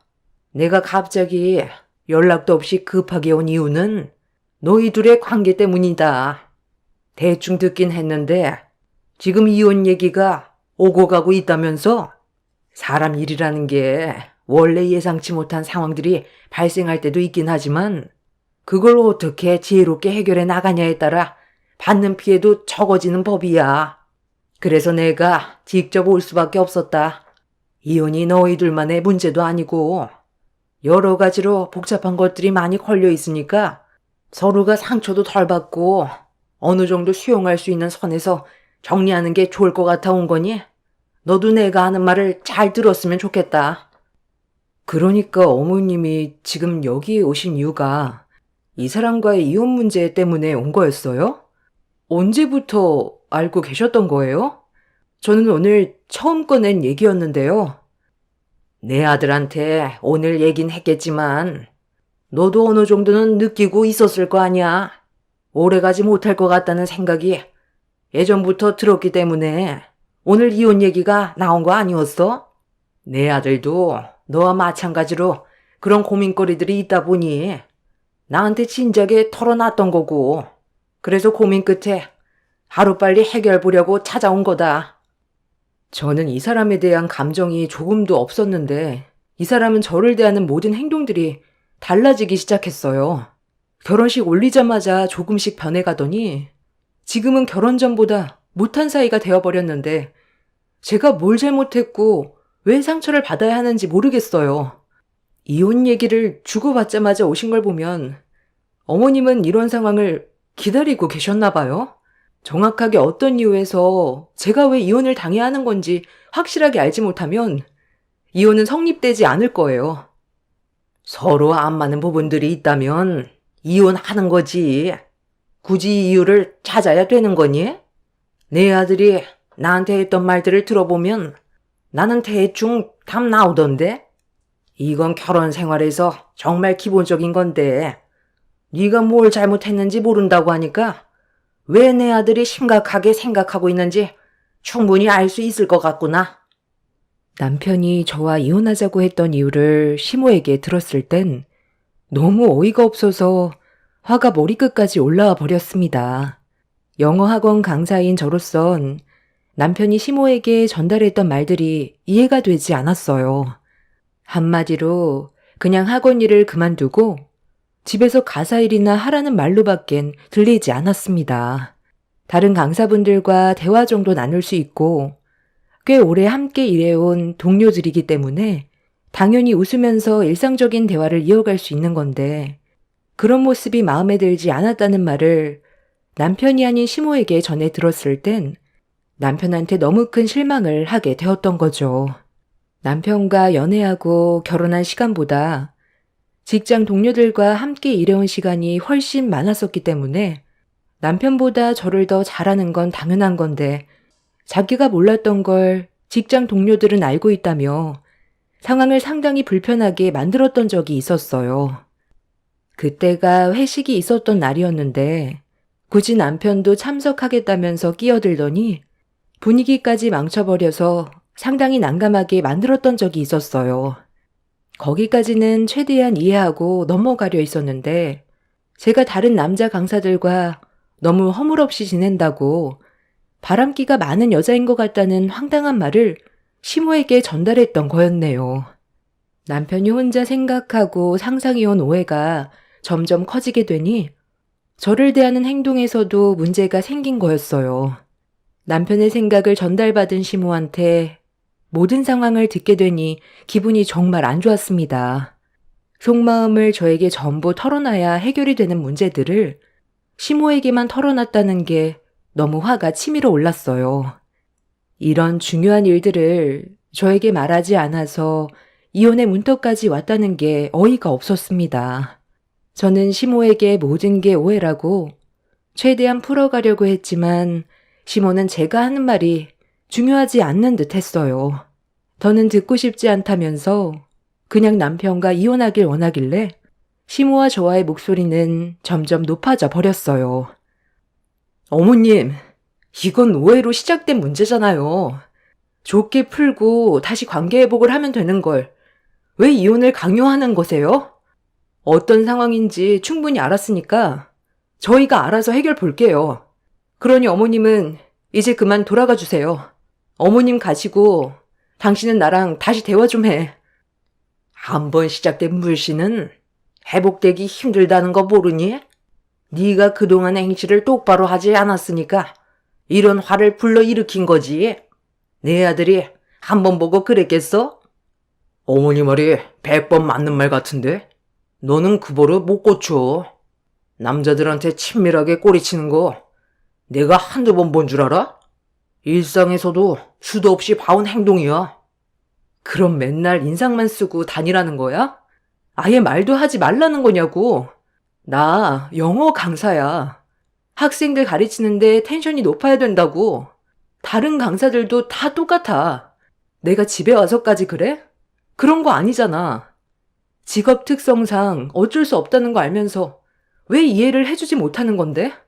힘들고 지쳐도 항상 밝은 모습을 유지해야 될 수밖에 없다고. 그런 당신은 환자들 대할 때 맨날 인상만 쓰고 있어? 외과 의사라 수술 끝나면 환자들과 대화 많이 나누잖아. 그럴 때 어떤데? 반대로 생각을 해봐. 내가 당신한테 수술 끝난 환자들에게 웃지도 말고 친근하게 다가가려 하지 말라고 하면 당신 입장에선 기분이 어때? 납득이 안 되지? 똑같은 거야. 굳이 이걸로 상황을 악화시키는 게 아니라 각자의 직업에 대해 존중해주면 되는 거라고. 이렇게까지 충분히 설명을 했는데도 받아들이지 못하겠다면 우린 정말 끝이야. 곧 태어날 당신의 아이는 중요하지 않아? 아빠 없는 아이로 만들 생각인 거냐고. 나 만삭인데도 학원에서 힘들게 학생들 가르치고 있는데 이런 말 들었을 때 얼마나 힘 빠지는 줄 알아? 내가 만삭의 몸으로 누구한테 꼬리를 쳐. 도대체 내가 왜 이런 고민을 해야 되는 건데? 나는 그저 당신이랑 행복한 삶을 살고 싶었던 것 뿐이야. 제 입장에 대해서 충분히 해명을 했는데도 남편과 시모는 제 말을 삐딱하게 받아쳤어요. 그날 너무 큰 실망을 했고 저도 더는 남편을 붙잡고 싶지 않았습니다. 결국 입 아프게 얘기했는데도 남편은 이미 저에 대한 감정이 조금도 남아있지 않다는 걸 느끼게 되었고 결국 이혼을 결정하게 되었습니다.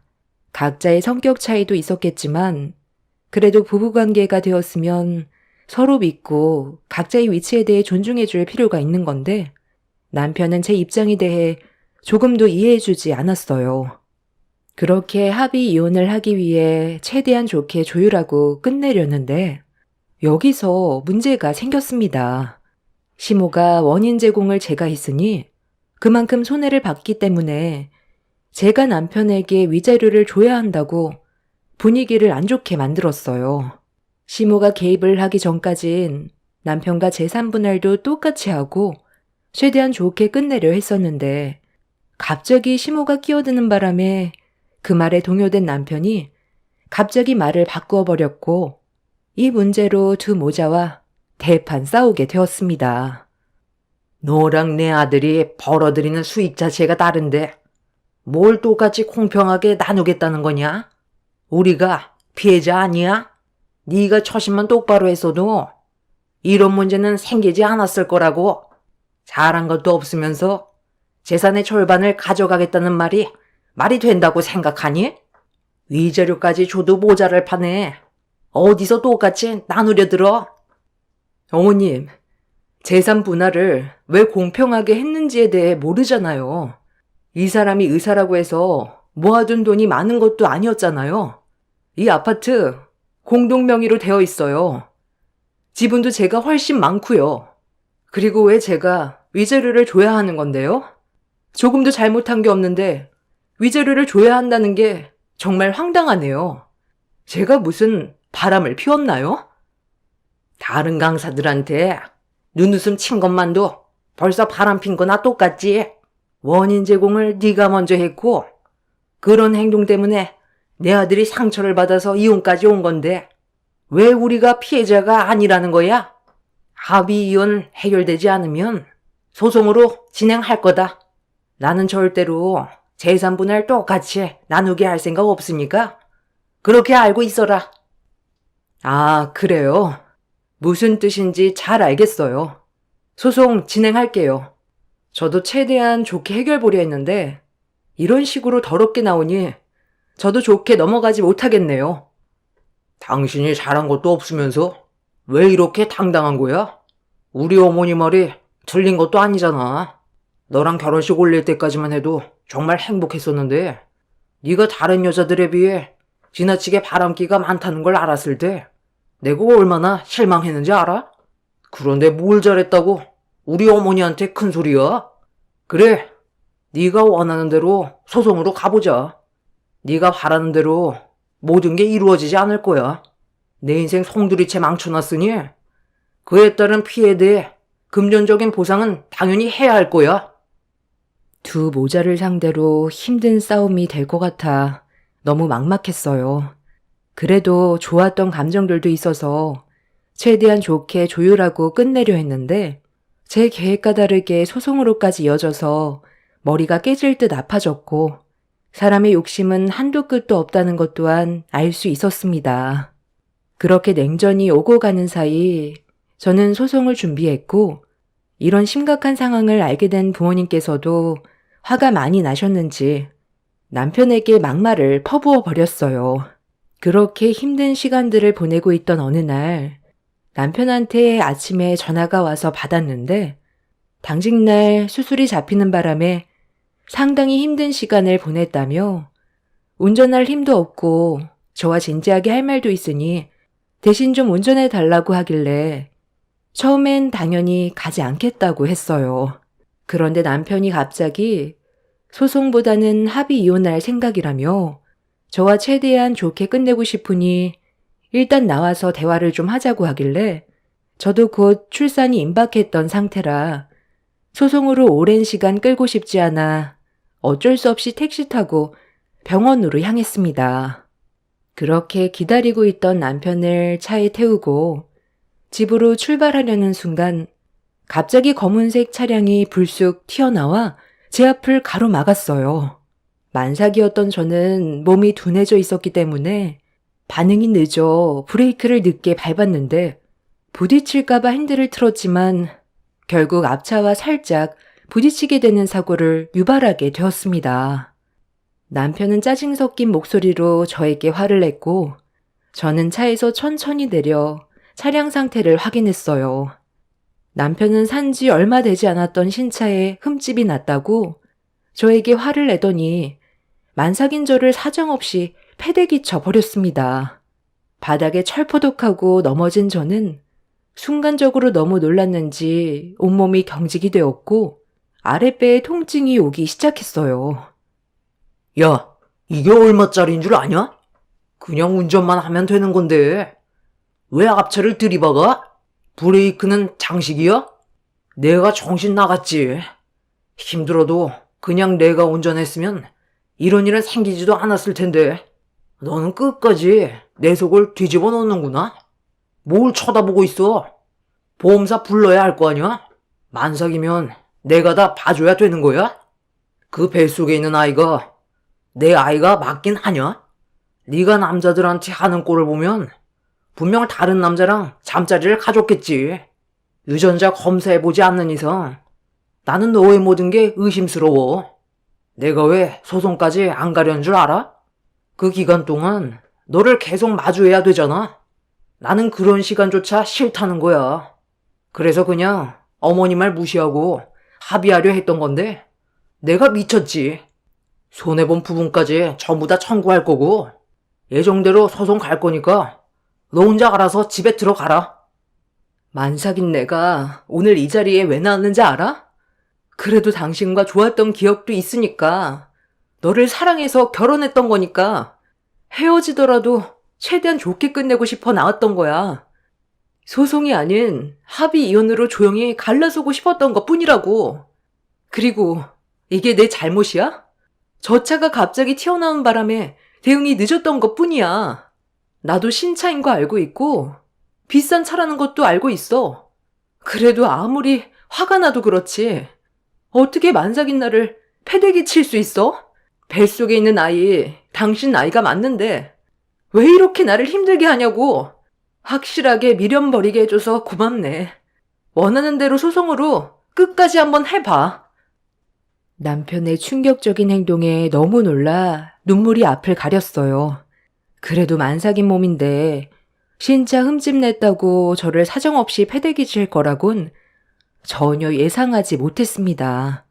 그렇게 힘겹게 몸을 일으키려 했는데 저와 충돌 사고가 난 차량 안에서 여자가 차문을 열고 나왔어요. 그런데 그 여자의 입에서 충격적인 말이 나왔습니다. 처음 본 여자가 남편의 이름을 불렀는데 배를 움켜쥐고 있었어요. 남편은 그 여자의 얼굴을 보는 순간 경직된 얼굴로 급하게 다가가더니 몸을 살피기 시작했어요. 미주? 미주야, 괜찮아? 지금 배가 많이 아파 보이는데 방금 사고로 충격이 좀 있었던 거야? 어디가 어떻게 아픈 건지 정확하게 얘기해봐. 일단 병원으로 들어가자. 나 지금 도망쳐 나오는 중이었어. 그 사람이 당신이랑 나랑 찾고 있다고. 빨리 도망치지 않으면 뼈도 못 추릴 거야. 그 사람 지금 제정신이 아니야. 지금 병원에서 당신 찾고 난리야. 우리 가족들과 그 사람 가족들까지 전부 병원으로 왔는데 당신 찾으면 가만두지 않겠다고 한바탕 난리치는 거 겨우 도망쳐 나왔어. 나 차 키며 지갑까지 다 뺏기고 이것도 아빠 차 몰래 타고 도망친 거야. 뭐라고?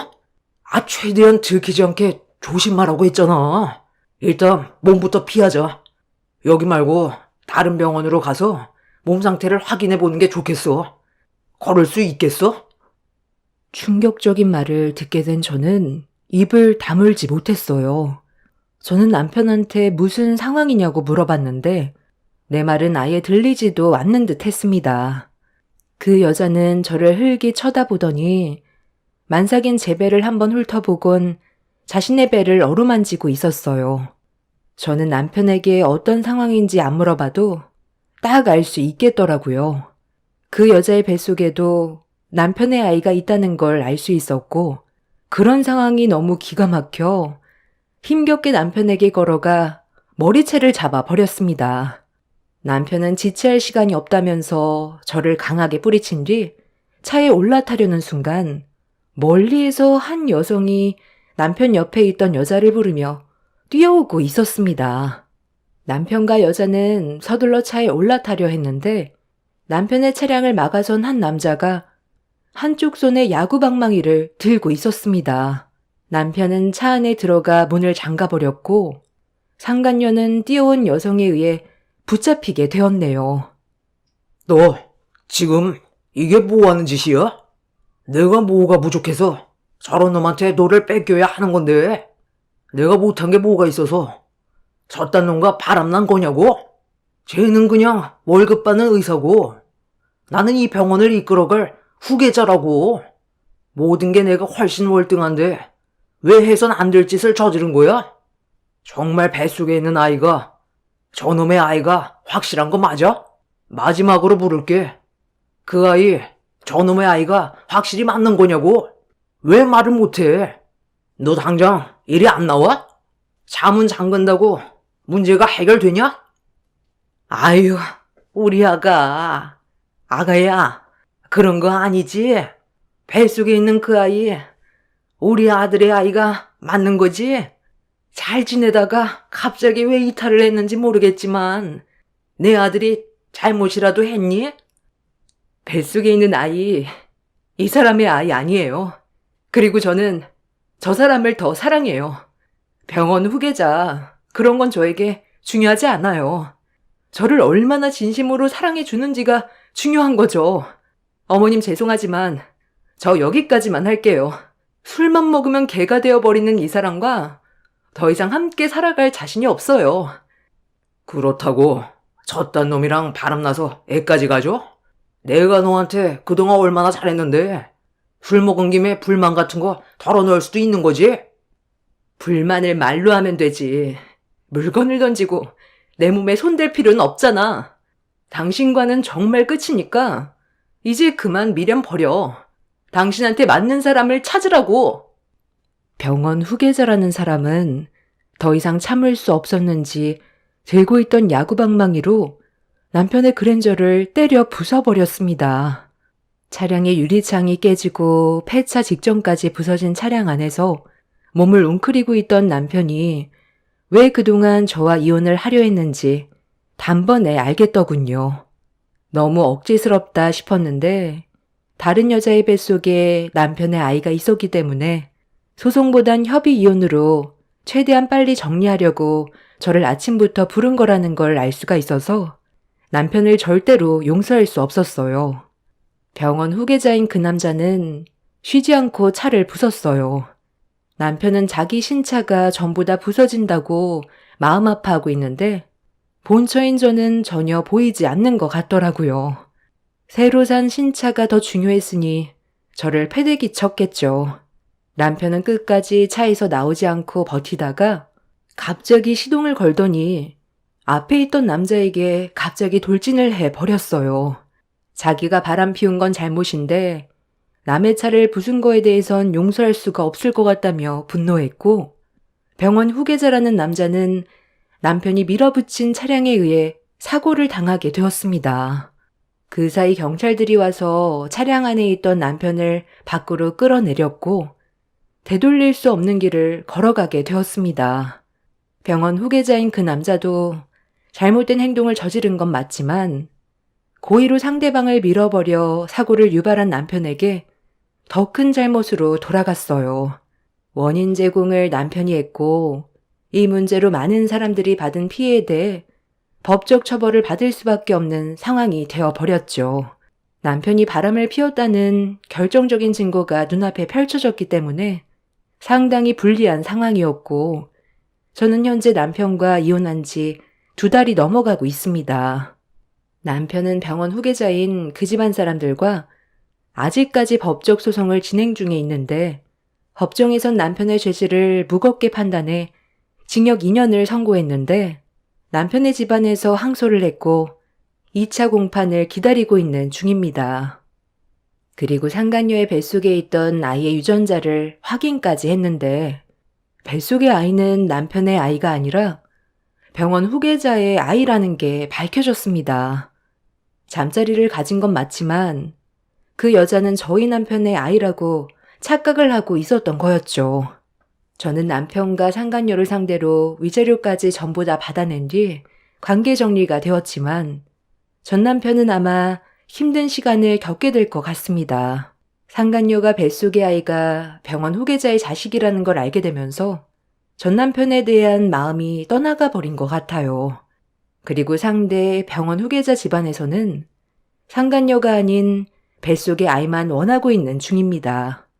남편의 무책임한 행동으로 인해 엄청난 사건이 있었지만 그에 따른 처벌을 받게 됐으니 그걸로 만족하렵니다. 태어난 지 얼마 되지 않은 제 아이가 많이 불쌍하긴 하지만 저런 사람이 아빠로 있느니 차라리 없는 편이 훨씬 나을 것 같아요. 이제 와서 시모는 집에까지 찾아와 남편이 저를 다시 원한다면서 출소할 때까지 기다려주면 아이도 있으니 재결합하는 게 어떻겠냐는데 어처구니가 없어서 소금 한 바가지 뿌리며 내쫓았어요. 이제 아이를 혼자 키우면서 또 다른 시작이 펼쳐졌지만 앞으로 좋은 일들만 생겼으면 좋겠어요. 과거에 안 좋았던 기억은 전부 다 지워버리고 싶네요. 제 사연 들어주신 분들 감사합니다.